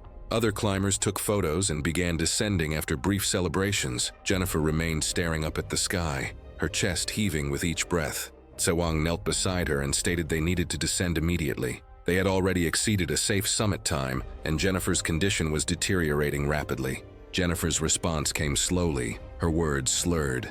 She had done it. She had summited Everest without oxygen. She had proven it was possible. Her speech was confused, her thoughts fragmented. She asked whether they had reached the summit yet despite sitting on it. She could not remember Sewang's name. These were symptoms of severe cerebral hypoxia, high-altitude cerebral edema beginning to take hold as her brain swelled from oxygen deprivation, pressure building inside her skull, and cognitive function failing. Sewang tried to place the oxygen mask on her face. Jennifer pushed his hands away with surprising force, stating she did not need it. She felt fine. The denial was itself a symptom. Altitude-induced cognitive impairment often prevented climbers from recognizing their own deterioration. Sewang managed to get the mask over her face and opened the valve to maximum flow, but Jennifer tore it off again within seconds. He radioed for assistance, requesting that other Sherpas higher on the mountain help with the descent. 2 Sherpas who had just summited with their clients began climbing back up, but the summit was already 900 vertical feet above the South Col, and every meter of altitude made rescue exponentially harder. The descent became a nightmare. Jennifer could barely walk. Her legs moved in uncoordinated jerks, each step threatening to send her tumbling down slopes that dropped thousands of feet. Sewang clipped his harness directly to hers, using his body to prevent falls, essentially carrying her weight down technical terrain where a single mistake would kill them both. Other climbers passed them, some offering assistance, most focused on their own survival. At approximately 10:30 a.m., descending between the true summit and the south summit, Jennifer collapsed completely. She fell to her knees, then forward onto her face, and did not move. Sewang rolled her over and checked her breathing. Shallow and irregular, her chest barely rising. Her lips were blue despite the oxygen bottle still attached to her pack. Her pupils were of unequal size, a sign of brain swelling. She had stopped shivering, indicating her body was shutting down its thermoregulation. The two Sherpas who had been climbing up to assist arrived and assessed the situation immediately. She was in rapid decline, likely already beyond the point where intervention could save her. At 28,500 feet, with a patient who was unconscious and deteriorating, the chance of successful rescue approached zero. They could try to drag her down, but doing so would put 3 lives at risk in an environment where rescue resources did not exist. Sewang refused to leave. He forced oxygen into her mouth. He slapped her face, trying to stimulate consciousness. He begged her to wake up and help with the descent. The other Sherpas watched long enough to see she wasn't coming back. Unresponsive, breathing failing, and sliding past the point where they could move her. Remaining longer risked everyone's lives. They needed to descend. Jennifer Pearson died at approximately 11 a.m. on May 19, 2016, at 28,500 feet on Mount Everest's southeast ridge.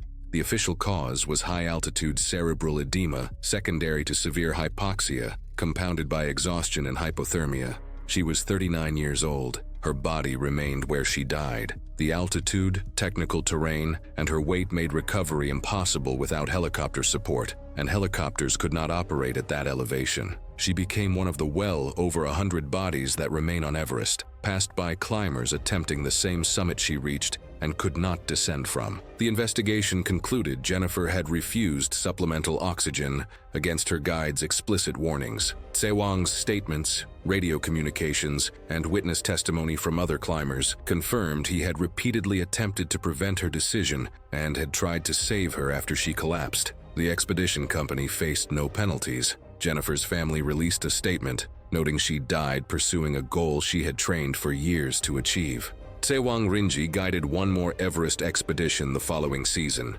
then retired from high-altitude mountaineering at age 44. He used his savings to open a small trekking lodge in Namche Bazaar, where he now guides trekkers on lower-altitude routes that don't require making life-or-death decisions in the death zone. It was May 11th, 2017, and Camp 2 at 21,200 feet sat in the western CWM, surrounded by the walls of Nuptse and Lhotse that reflected sound and light until the space felt compressed despite its scale. Teams clustered in small tent villages, climbers spending rest days hydrating and studying weather forecasts that would determine when they went higher. Margaret Sinclair, 44, from Denver, Colorado, had come to Everest better read than almost anyone in her expedition, and less prepared than she believed. She had consumed every major Everest book published in the previous 2 decades, referencing them with precision that other climbers found initially impressive and eventually exhausting. She had climbed Rainier twice and Elbrus once, experiences that gave her familiarity with crampons, but nothing approaching an 8,000-meter peak. She paid $65,000 to a reputable Western-led expedition. Her Sherpa was Thendup Gyaltsen, 36, from Namche Bazaar. Quiet, technically excellent, with 7 Everest summits and the calm that came from having seen enough emergencies to know which he could fix and which he could only survive. He supported his wife, a young son, and contributed to his nephew's school fees after his brother's death in a trekking accident. Margaret's defining behavior was correction. She corrected Thendup on Sarak names in the icefall, on details of the 1996 disaster, on pacing strategy based on physiological studies she had read. Each correction carried the implication that her research superseded his direct observation.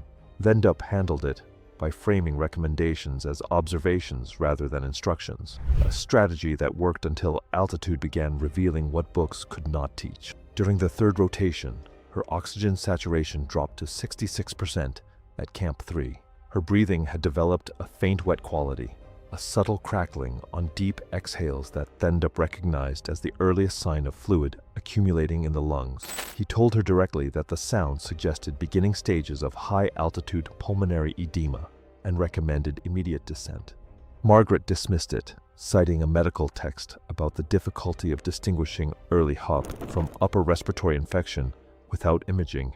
Expedition leader James Halloran heard the same crackling and recommended descent. Margaret attributed it to a cold and descended the following morning as scheduled, but the lung damage had already begun accumulating. The summit push launched May 19th.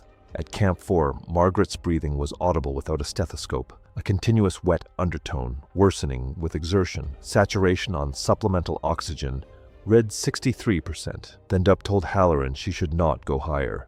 Margaret insisted the numbers were within the range she had researched. They departed at 11 p.m.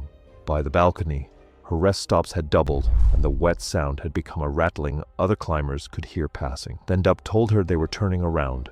Margaret continued without acknowledging him. Above 28,000 feet, the pulmonary edema overwhelmed her. Margaret stopped on the fixed line and began coughing. Deep, wet coughs producing pink-tinged sputum visible in headlamp light. The fluid was actively drowning her from the inside, and no amount of supplemental oxygen could overcome it. Within 30 minutes, she could no longer stand. Within an hour, she was barely conscious, breathing reduced to shallow, gurgling efforts. Margaret Sinclair died at approximately 27,800 feet around 5 a.m. on May 20th. Fluid filling her lungs until oxygen could no longer reach her blood. Lindup descended alone, physically uninjured but carrying the weight of having identified the exact danger, communicated it clearly, and been overruled by someone who believed research was a substitute for judgment. He completed the season but declined his contract for the following year. He took work managing equipment logistics for a trekking company in Namche, a position that kept him in the mountains but off the routes where his recommendations could be dismissed by someone who had read more books than he had. It was May 19th, 2014. Mount Everest rose to 29,032 feet on the border between Nepal and Tibet, the highest peak on Earth. Camp 4 sat at 26,000 feet in the death zone, where climbers made their final preparations before summit attempts during narrow weather windows. Lorraine Vasquez was 45 years old, a dental hygienist from Portland, Oregon. She had paid significant money for a commercial expedition package with a well-known guiding company. Her climbing experience was limited to guided trips on lower altitude peaks. She had trained for over a year, but had never spent extended time above 20,000 feet. She viewed the expedition as a once-in-a-lifetime achievement, and had made the expedition a central part of her identity for the past year. Everest's summit push from the South Col required climbers to ascend over 3,000 feet through the death zone, where the human body deteriorates rapidly due to oxygen deprivation. The standard protocol involved leaving Camp 4 around midnight to reach the summit by mid-morning and descend before afternoon weather deteriorated. Turnaround times were strictly enforced regardless of summit success. Climbers who stayed too long at altitude risked exhaustion, disorientation, and being caught descending in darkness. The descent was statistically more dangerous than the ascent, requiring full concentration and remaining in energy reserves. The expedition leader conducted a briefing at Camp 4 the evening before the summit push. He emphasized the turnaround time of 1 p.m., regardless of position on the mountain. Lorraine made a dismissive comment about having come too far to turn back early, and that she hadn't paid this much money to follow arbitrary time limits. Lorraine reached the summit at 12:45 p.m., 15 minutes before the turnaround time. The guide said they needed to begin descending. Lorraine pulled out her phone and camera. She began taking photos and videos. The guide reminded her of the turnaround time. Lorraine said she needed more time after everything she had been through. The guide explained they needed to leave immediately to descend safely before dark. Lorraine argued that 15 minutes wouldn't matter. She continued taking photos from different angles. Other climbers from different expeditions were also on the summit, creating congestion. The guide's voice became firm as he stated they were leaving now. Lorraine responded that she had paid for this experience and deserved time to enjoy it. She mentioned the money she had invested and said she would leave negative reviews if she was rushed. By the time Lorraine agreed to descend, over half an hour had passed. The guide was visibly concerned as they began the descent. The route down was slow due to other climbers. By the time they reached the south summit, Lorraine's pace had slowed noticeably. The guide stayed close to her, monitoring her condition. As they descended further, Lorraine began stopping more frequently. Her movements became sluggish. The guide asked if she was okay. She said she was just tired. By late afternoon, they were still well above safe elevation. Daylight was fading. The guide radioed for additional support. Lorraine sat down on the snow and said she needed to rest. The guide tried to get her moving. explaining that stopping in the death zone was dangerous. Lorraine's responses became slower and less coherent. She was showing signs of severe exhaustion and altitude effects. The guide attempted to help her stand, but she couldn't maintain her balance. Her oxygen supply was running low. The guide shared his oxygen with her, but his own supply was also limited. As darkness fell, the temperature dropped further. Another guide from a different expedition reached their position and assisted. They tried to move Lorraine downward, but she could no longer coordinate her movements. She slumped against the slope. Her breathing became shallow. The guides continued efforts to revive her and move her, but she became unresponsive. Despite continued rescue efforts through the night, she did not regain consciousness. Her body was found the next morning by a descending team, located on the route above the balcony where she had collapsed. The medical examiner determined that death resulted from exhaustion and exposure in the death zone, complicated by altitude effects and oxygen depletion. The extended time at extreme altitude, combined with the physical demands of the climb and descent, had depleted her body's reserves. The delay in beginning the descent had left insufficient time and energy to reach safety before darkness and extreme cold set in. Evidence, including radio communications and witness statements, established that she had exceeded the turnaround time and spent excessive time on the summit despite warnings. The death was ruled accidental. It was March 15th, 2017. The route between Camp 1 and Camp 2 stretched across exposed ice slopes at 20,500 feet, where sudden weather changes could trap climbers in whiteout conditions within minutes. Storm clouds were building on the horizon, threatening to engulf the mountain in dangerous conditions. Janet Middlesworth was 45, a retail district manager from Arizona who had spent 20 years supervising employees and enforcing company standards. She believed that proper management and clear expectations could solve any problem, including mountain climbing. Janet had zero mountaineering experience beyond weekend hikes in desert terrain, had never used crampons or an ice axe, and had never been in snow deeper than a few inches. She chose Everest specifically because it was the most challenging goal she could imagine, viewing it as the ultimate management test. The exposed ridges and ice slopes between camps offer no protection from sudden weather changes that can engulf the mountain without warning. Navigation becomes extremely challenging when visibility drops, as familiar landmarks disappear and GPS devices can malfunction in extreme conditions. The narrow routes and steep terrain leave little room for error when weather conditions deteriorate rapidly. Climbers must rely entirely on their guides' experience and local knowledge to navigate safely through these treacherous sections. Janet demanded to see the credentials and certifications of all guides, insisting they provide detailed itineraries with exact timing for each section of the climb. She complained that the guides weren't wearing proper identification badges or uniforms, and requested daily performance evaluations be conducted on all expedition staff. She criticized the guides for not maintaining professional appearance standards and demanded that all safety briefings be provided in writing with her approval. She insisted on reviewing and approving all route decisions before implementation, treating the experienced guides like subordinate employees. When the 23-year-old guide, who had summited Everest 6 times, began leading the descent using GPS and terrain familiarity, Janet fell approximately 20 feet behind the group, refusing to maintain the required close formation. At 3:15 p.m., visibility dropped to 0 as the storm intensified. Janet complained loudly about the guide's competence and demanded to speak with a more senior guide. At 3:45 p.m., she became completely separated from the group when she chose to follow what she believed was a better route. The guide noticed her absence and immediately began search protocols, but the whiteout conditions made visual contact impossible. The storm's intensity made communication impossible as wind howled across the exposed slopes.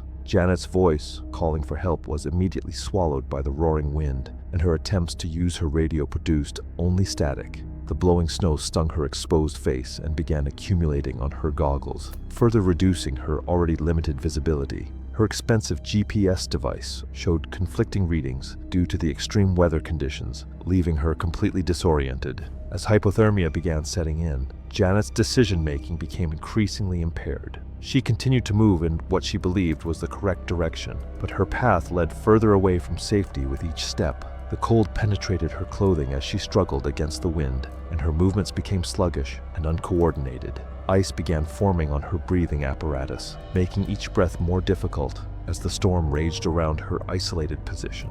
Janet continued descending in the wrong direction, moving further from the established route. By 4:30 p.m., she was completely lost and began showing signs of panic and hypothermia. The guide radioed base camp at 4 p.m., reporting a missing climber. Search teams were organized, but the storm conditions prevented immediate deployment. GPS tracking showed Janet's last known position, moving away from the safe descent route. Radio attempts to contact her personal device received no response. The storm continued for 8 hours, preventing any rescue attempts until the following morning. Janet's body was found 400 yards from the established route, approximately 1,000 feet below where she was last seen.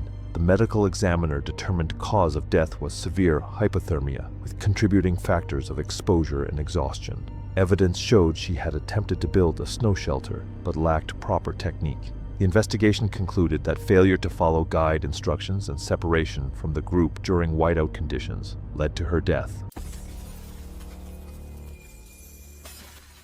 It was May 19, 2016. Weather conditions on Mount Everest were deteriorating after a brief summit window had closed the previous day.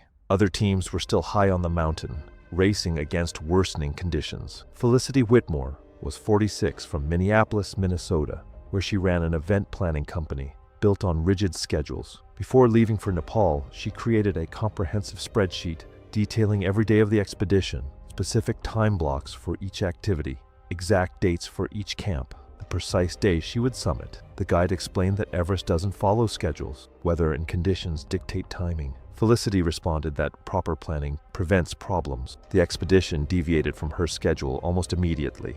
Weather delays put them 2 days behind. Felicity became visibly stressed. During acclimatization, her inflexibility created constant friction. When the guide recommended extra rest due to high winds, Felicity refused, stating rest was scheduled for the following day. By mid-May, her schedule had become disconnected from reality. On May 17th, Felicity's team moved to Camp 3. The plan was to move to Camp 4 on May 18th, then attempt the summit that night. At Camp 3, the guide emphasized a turnaround time of 1 p.m. on May 19th, regardless of position. Felicity argued that 1 p.m. was too early. The guide stated firmly that clients who didn't agree would not be permitted to attempt the summit. The team moved to Camp 4 on May 18th. Felicity arrived at 3 p.m., exhausted. Oxygen saturation, 61%. The guide told her to rest before the summit push at 10 p.m. Felicity spent the rest period checking gear and reviewing her timeline. She barely rested. The summit push began at 10 p.m. Conditions were marginal, higher winds than forecasted, temperature minus 42 degrees Fahrenheit. Felicity climbed aggressively, pushing past other climbers. The guide repeatedly told her to maintain steady pace. Felicity ignored him. By midnight, she was ahead of her group. At 1 a.m., her pace began to slow. They reached the balcony at 27,500 feet around 4 a.m. Behind her calculated pace, she became visibly agitated. The climb to the south summit was brutal. Winds increased to 40 to 50 miles per hour. Wind chill approaching minus 60 degrees Fahrenheit. By the time they reached the south summit at 28,700 feet, around 7:30 a.m., she was completely exhausted. She collapsed in the snow, unable to stand. The guide assessed her condition, coherent but extremely fatigued. Oxygen saturation, 56%. Movement slow and uncoordinated. He decided they would not continue. They would descend. Felicity refused. The guide explained she was exhausted. Weather was deteriorating, and they needed to descend. Felicity checked her watch. Only 7:30 a.m. They had until 1 p.m. The guide explained the turnaround time was for being back at this position and descending, not for reaching the summit. The guide stated firmly they were descending. Felicity refused to move. After 10 minutes, the guide told her he was descending with or without her. Felicity stated she was continuing. The guide radioed base camp. They advised him to descend. He made one final attempt. She refused. He began descending around 7:50 a.m. Felicity rested 20 minutes, then climbed toward the summit at extremely slow pace. At 9:30 a.m., she reached the Hillary Step, taking 45 minutes to ascend it. The final 200 feet took another 45 minutes. She reached the summit around 11 a.m., alone. She sat down, too exhausted to stand, and remained 15 minutes before descending. The descent was catastrophic. By the time she descended the Hillary Step around 12:30 p.m., she'd been moving for 13.5 hours. Her pace slowed to 50 feet every 10 minutes. At 1 p.m., the turnaround time, she was still at 28,600 feet. She sat down, unable to continue. She tried to radio but couldn't operate it. Cognitive function severely impaired. At 1:30 p.m., weather deteriorated sharply. Wind increased to 60+ miles per hour. Visibility dropped. Snow fell. At 2 p.m., climbers found Felicity sitting unresponsive. She was conscious but severely hypothermic and unable to move. They radioed base camp. Base camp told them to do what they could, then descend. The climbers gave her an oxygen bottle at maximum flow and tried setting up shelter, but wind was too strong. After 30 minutes, they descended at 2:45 p.m. No one else passed her position. At some point during the afternoon or evening, Felicity Whitmore died from hypothermia, exhaustion, and hypoxia. Her body was found May 21st, frozen solid, where the climbers had left her. The oxygen bottle was empty. Official cause of death was exposure and hypothermia with contributing factors of exhaustion and hypoxia. The investigation noted she'd summited more than 3 hours after her guide recommended turning back and been caught by forecasted deteriorating weather. It was May 5th, 2013, and the Khumbu icefall was groaning in the pre-dawn cold.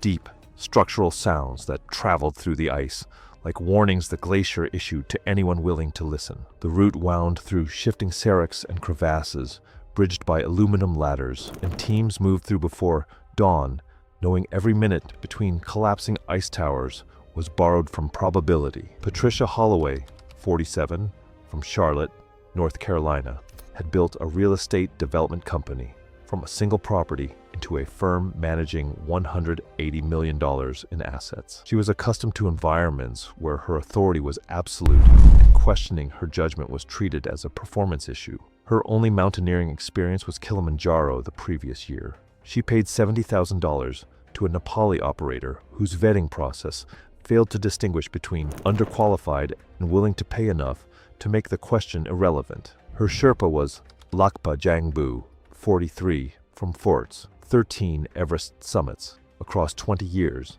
known for being direct, competent, and unwilling to let clients override safety calls regardless of payment. That directness had cost him assignments before. It had also kept every client he guided alive. His income supported his wife, 4 children, and the community school in Forts. The conflict was immediate. Patricia interpreted safety guidance as insubordination. When Lakpa set a pace through the icefall, she considered slow. She told him to move faster. When he explained that pace was determined by conditions and teams ahead, she told him his job was to support her goals, not manage her expectations. At Camp 2, when Lakpa recommended an extra rest day based on her 72% saturation, Patricia told expedition leader Dawa Nuru that Lakpa was undermining her confidence. She requested a different Sherpa. Dawa spoke with Lakpa privately. Lakpa told him Patricia was not ready for the upper mountain. Dawa faced the familiar calculation: a paying client with signed waivers versus an experienced guide whose assessment was probably correct but whose removal was simpler than the argument. Dawa reassigned Lakpa and replaced him with Ong Chering, a 26-year-old assistant on his 3rd Everest season. Ong Chering had 2 summits and solid skills, but lacked the years that told older guides when a situation was heading toward a disaster. The reassignment sent a clear message to every Sherpa on the team: the client's preference outranked the guide's judgment. Lakpa returned to base camp and waited. On summit night, Lakpa stood outside his tent and watched the chain of headlamps moving up the southeast ridge in the dark. He could not tell which light was Patricia's. He didn't need to. He already knew how the night would end for a client whose replacement guide had been chosen for compliance rather than experience. The summit push departed Camp 4 on May 18th at 11 p.m. Patricia climbed slowly through the lower southeast ridge, pace dropping above the balcony as coordination declined. Ong Chering adjusted oxygen and encouraged her when she hesitated, trained to support rather than override. By 2 a.m., the weather began shifting. Cloud thickened from the southwest faster than forecast, wind increasing from manageable to concerning within an hour. Experienced teams turned around. Ong Chering told Patricia they should consider descending. Patricia refused. At approximately 28,400 feet, visibility collapsed into a whiteout, driven by 50-mile-per-hour gusts. Patricia became disoriented immediately, drifting off the fixed line towards the east, where the Kangshung face dropped 10,000 feet into Tibet. Ang Chering corrected her course twice, physically guiding her back. During a sustained gust, Patricia unclipped from the fixed line. Whether intentionally to adjust gear or through cognitive failure is impossible to determine. Without the rope, she wandered from the track within minutes. Ang Chering searched the immediate area in driving snow, but visibility made it impossible. He followed the fixed line to Camp 4, arriving hypothermic and distressed. Patricia Holloway was found 4 days later, approximately 300 feet east of the standard route, seated in the snow. She had frozen to death in the whiteout, less than an hour's walk from the fixed line in clear conditions. Lakpa Jangbu volunteered for the recovery team. During the lowering at 27,000 feet, a section of old fixed rope failed under load, swinging him into a rock outcrop. The impact hyperextended his left knee and tore the ligaments. Surgery in Kathmandu repaired the worst damage, but the knee could not tolerate sustained load-bearing at altitude. Lakpa retired from expedition work at 43 and took a position, training young guides in forts, teaching them, among other things, how to manage the clients who believed money replaced the judgment it was meant to support. It was May 11th, 2017. Mount Everest rose to 29,032 feet on the border between Nepal and Tibet, the highest peak on Earth. At Camp 2 in the western CWM, climbers rested in their tents at 21,000 feet, preparing for rotations to higher camps. Shelby Fairchild was 51 years old, a grandmother and part-time yoga instructor from Greenwich, Connecticut. She had recently become a grandmother and wanted to prove she was still capable of major physical achievements. She had paid significant money for a guided Everest expedition using inheritance funds. Her climbing experience included guided trips to Kilimanjaro and a failed attempt on Aconcagua, where she had turned back due to altitude sickness. She was fit for her age but had never spent extended time above 20,000 feet. She viewed the expedition as a once-in-a-lifetime opportunity and was determined to be the grandmother who summited Everest. Everest's extreme altitude created severe physiological challenges. Above 21,000 feet, the body deteriorated rapidly. Oxygen levels were a fraction of sea level.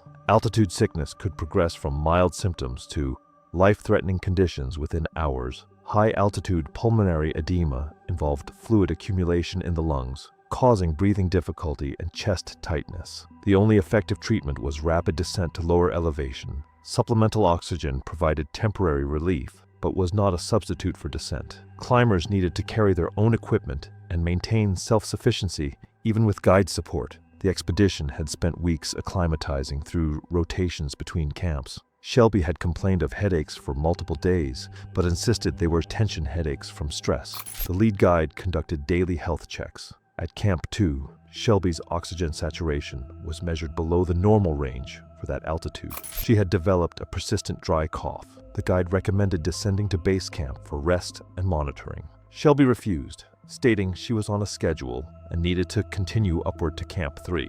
She had been asking guides to carry portions of her gear since lower camps. The guides explained that each climber needed to manage their own equipment for safety and self-sufficiency. Shelby argued that she had paid for a premium service and expected accommodation. She stated that carrying equipment was what guides were for. The guides explained that at extreme altitude, each person needed to be self-sufficient. Shelby became irritated and mentioned the significant amount of money she had invested in the expedition. By evening, Shelby's cough had worsened, and she was breathing more rapidly than normal. She had difficulty sleeping, despite supplemental oxygen. The next morning, the guide strongly recommended she descend immediately to base camp. Shelby refused, saying she hadn't paid thousands of dollars to turn back. She insisted the symptoms were minor and would improve with rest. The guide explained that her symptoms indicated possible pulmonary edema, and that continuing upward could be fatal. Shelby became angry and accused them of trying to end the expedition early. She threatened to leave negative reviews and contact the company owner. After extensive discussion, the guides made the decision to begin descending with her, explaining they would not allow her to continue upward in this condition. The descent began mid-morning. Shelby moved slowly, stopping frequently.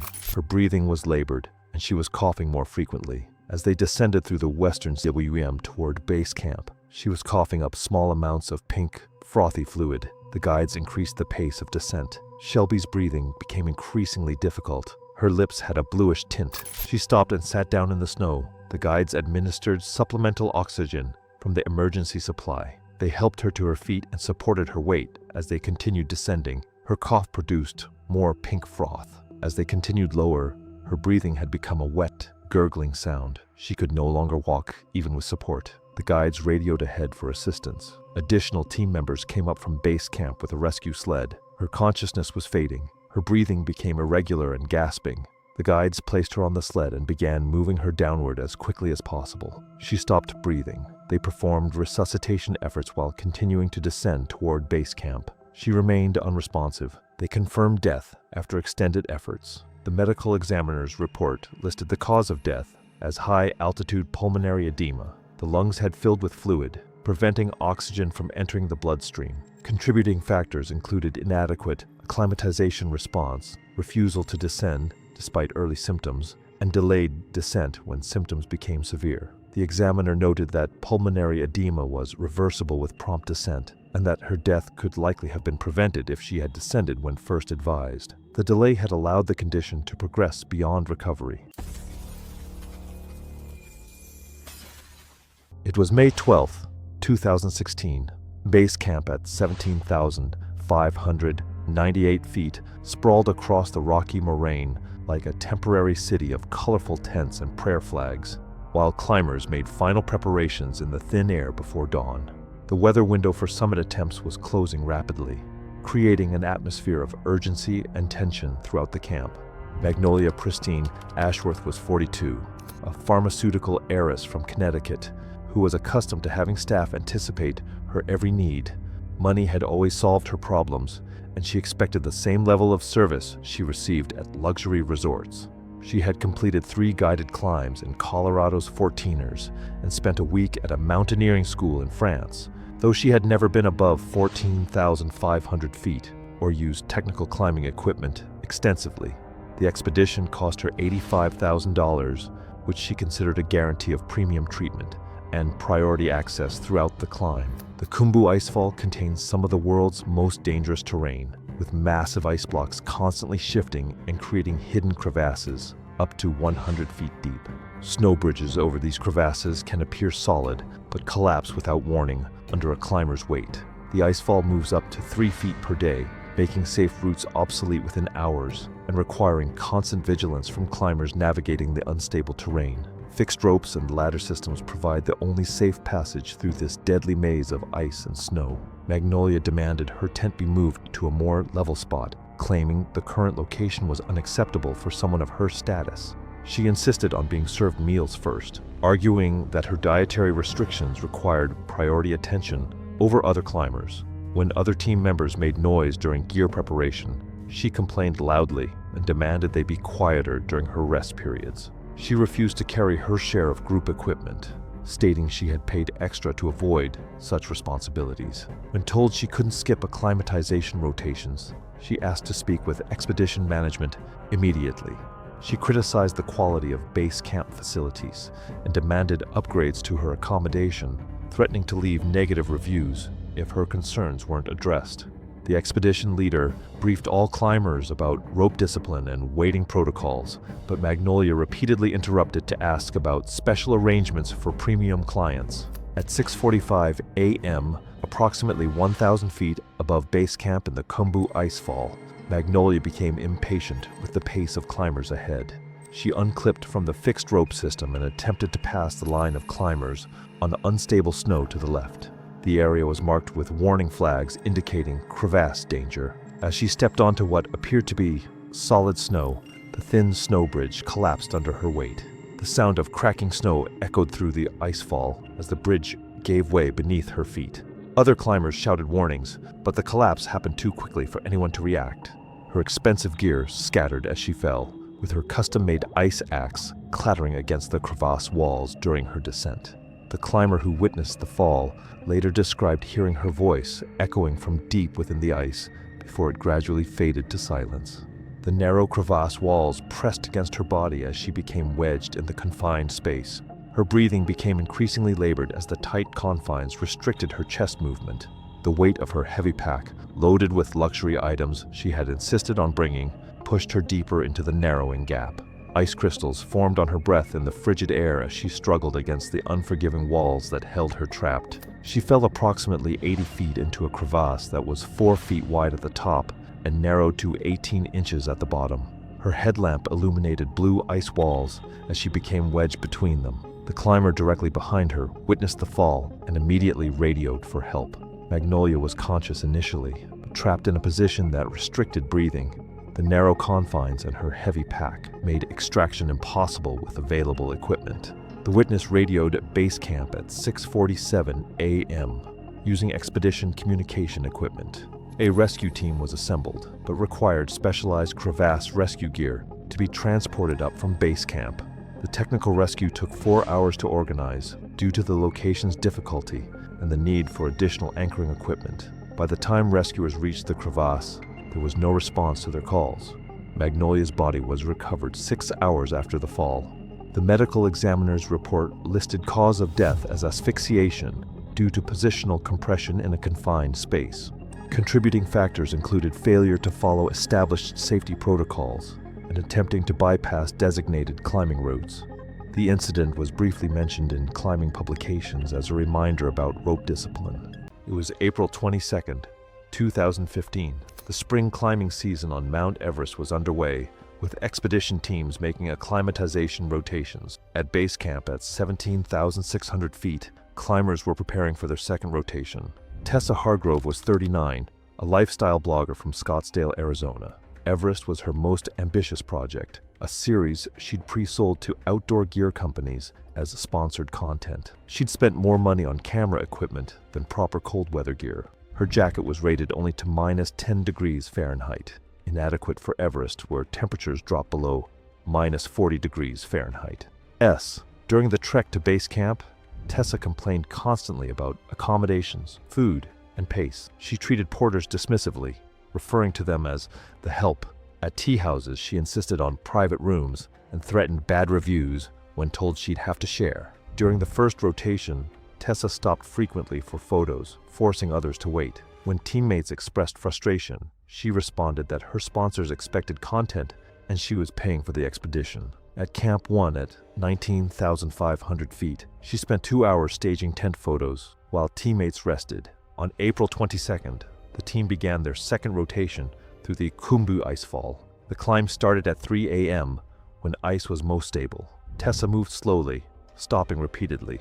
Other climbers had to navigate around her. When her guide urged her to maintain pace, she snapped that he was being unprofessional and she'd document his attitude for the expedition company. At one point, she removed her gloves for 5 minutes to operate her camera in -15 degrees Fahrenheit temperatures, demanding her guide hold her ice axe. Her fingers turned white, then red. The guide told her to put gloves back on. Tessa accused him of overreacting. They reached Camp 1 and continued to Camp 2 at 21,000 feet the next day. At Camp 2, Tessa's oxygen saturation was 68%, acceptable. She complained of headache and fatigue, but dismissed these as minor. The plan was to rest briefly, then descend to Camp 1 before nightfall. At 2 p.m., as the team prepared to descend, Tessa announced she was staying longer to photograph the Lhotse face. Her guide explained they needed to descend before afternoon heat destabilized the route. Tessa responded that her sponsors expected specific shots, and she wasn't leaving until she got them. She'd paid for this expedition and would decide when to leave. After heated argument, the guide gave her a deadline, 2:30 p.m. Tessa spent 30 minutes taking photographs, changing jackets 3 times for different looks. She demanded other climbers move out of her frame. Each time she removed layers, her body lost heat. By departure, her fingers were numb. The guide examined her hands. Early frostbite. Tessa blamed him for not warning her properly. The descent was slow. Tessa's coordination was impaired. She stumbled repeatedly. By 4 p.m., they'd only descended halfway. At approximately 19,800 feet, Tessa sat down, saying she needed rest. The guide checked her oxygen saturation, 62%. Her speech was slurred. He urged her to continue. She stood but sat back down, reporting dizziness and nausea. The guide recognized acute mountain sickness and administered emergency oxygen. The oxygen helped initially, but Tessa couldn't walk. The guide and assistant began dragging her downward. Progress was agonizingly slow. At approximately 5:15 p.m., at 19,600 feet, Tessa suddenly pulled away and stumbled sideways off the route. She took 3 steps onto untracked snow. The snow collapsed beneath her. She'd stepped onto a snow bridge, covering a crevasse. The bridge gave way, and Tessa fell through. The guide rushed to the edge. The crevasse was 8 feet wide, narrowing as it descended. He could see Tessa approximately 40 feet down, wedged between ice walls, not moving. He called her name repeatedly. No response. He radioed an emergency call.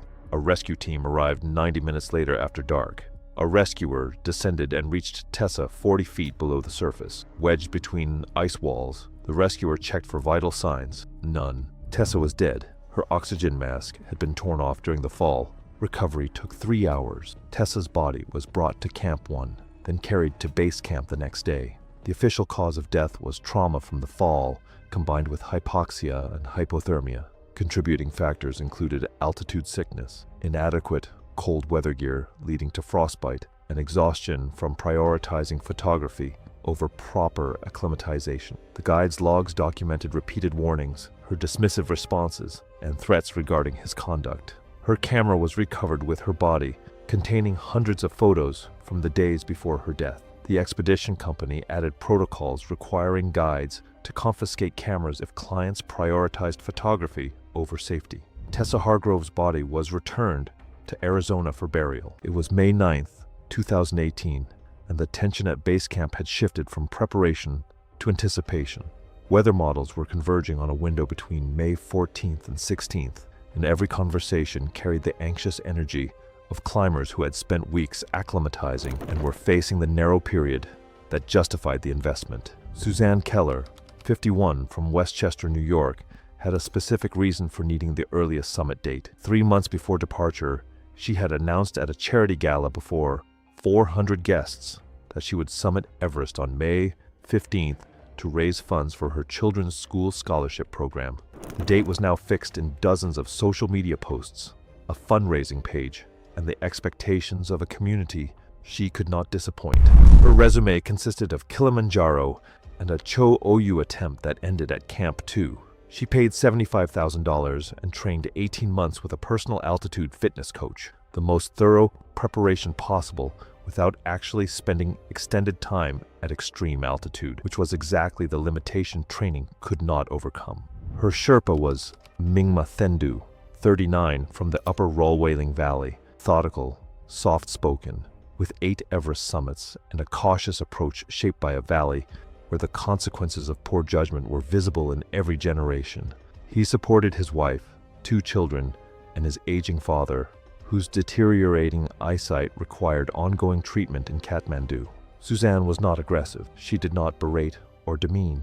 What she did was treat the mountain as subordinate to her schedule. Every conversation about conditions or timing returned to May 15th, when Mingma recommended an extra rest day because her saturation at Camp 3 read 68%. Suzanne responded with calm insistence that the timeline could not change because people were counting on her. Mingma understood the pressure.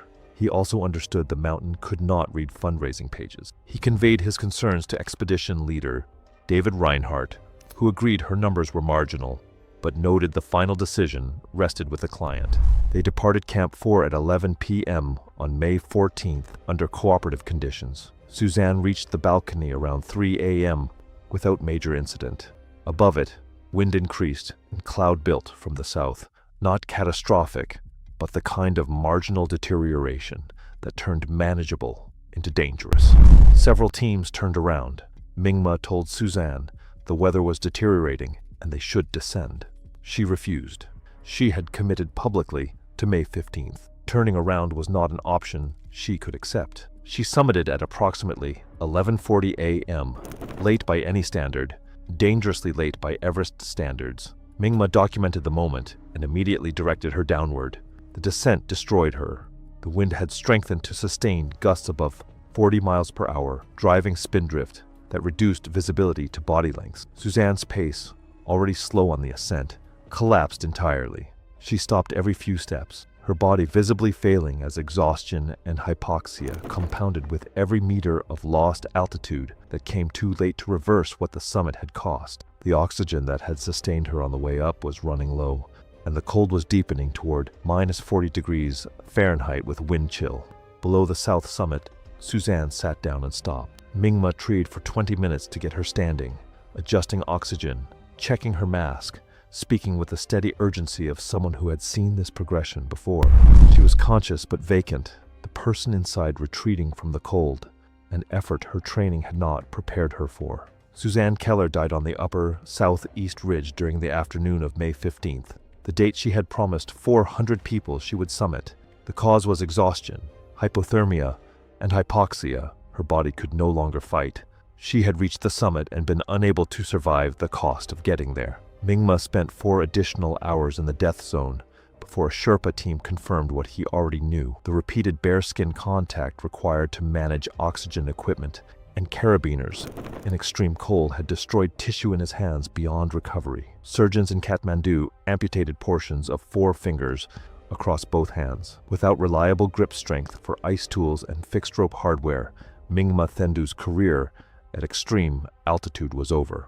He returned to Rolwaling and took work coordinating logistics for trekking groups at elevations that no longer asked his hands for what they could no longer give. 5 Karens, 1 mountain, 5 Sherpas who identified the danger, communicated it clearly, and were overruled by women who believed that payment, preparation, or sheer stubbornness could override what the mountain had already decided. Everest collected every debt. It always does.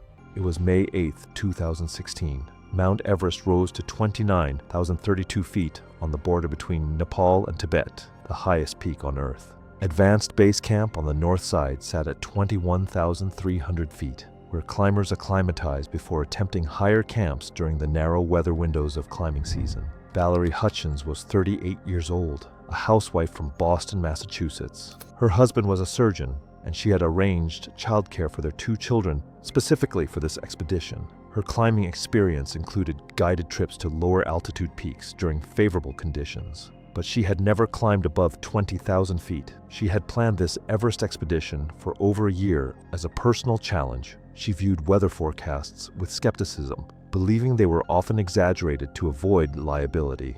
Everest's upper camps involved extreme altitude and exposure to severe weather. May marked the brief climbing season, but conditions remained unpredictable with sudden storms. Temperatures could drop to -40 degrees Fahrenheit with wind chill. The route above Camp 2 crossed exposed terrain with limited shelter. Supplemental oxygen became increasingly important at higher elevations. Equipment failure or exposure at extreme altitude could be fatal within hours. The expedition leader had received weather reports predicting dangerous wind speeds and deteriorating conditions for the upper mountain. Forecasts showed a storm system moving in earlier than the planned weather window. The leader called a meeting the evening before to postpone the move to Camp 3 at 25,000 feet. Valerie argued for over 15 minutes about the decision. The leader explained that conditions exceeded safe parameters for the team. Valerie stated she had arranged her entire schedule around this expedition and had paid significant money. The leader offered to wait for better conditions in several days. Valerie refused, saying this was her only opportunity and that she had already been away from her children for weeks. The next morning before dawn, she left Camp 2 without her team. Other climbers noticed her heading up the route alone. She carried supplemental oxygen, but her pack appeared lighter than recommended. Another climber called out to her about the weather forecast. Valerie responded that forecasts were usually wrong and that she had proper gear. She insisted she knew her capabilities. The other climber returned to his tent. She climbed through the early morning, following the fixed ropes. The first several hours were manageable as she gained elevation. Higher up, wind speeds increased noticeably. She continued upward into more exposed terrain. Valerie reached higher on the route by mid-morning. Cloud cover had moved in and light snow began falling. Wind speeds had increased significantly. She pulled her down suit tighter and continued climbing. Visibility dropped steadily as conditions worsened. She paused at a section of fixed rope to adjust her oxygen mask. Her fingers were becoming clumsy. Despite insulated gloves, she continued for another stretch, gaining more elevation. A particularly strong gust knocked her off balance. She stumbled and fell against rock. Her down suit tore on the exposed edge. Wind began penetrating the damaged section. She stood and tried to continue, but the wind had intensified to dangerous levels. Visibility had decreased to only a few feet. She could barely see the fixed ropes ahead. She attempted to descend, but her coordination was deteriorating. Her movements became increasingly erratic as altitude and cold took their toll. The conditions made it difficult to navigate, even with the fixed lines. She moved slowly, expending energy, and losing body heat through the damaged suit. She began shivering. Snow accumulated on her clothing and equipment. She found a small area behind a rock outcrop and crouched down. The wind still reached her at that elevation. Over the next hours, her shivering decreased as her core temperature dropped. She became lethargic. Her oxygen supply was running low. She attempted to change the cylinder, but her coordination had failed. Her breathing became shallow and irregular. She slumped against the rocks. Her body was found 3 days later by a team moving between camps, located off the main route where she had sheltered. She was partially buried by snow that had accumulated during the storm. The medical examiner ruled the cause of death as severe hypothermia, combined with altitude-related complications. The damaged down suit had accelerated heat loss at extreme altitude. She had been inadequately prepared for solo climbing in deteriorating conditions, lacking backup support and sufficient oxygen reserves. Her oxygen system showed she had depleted her supply. The death was determined to be accidental.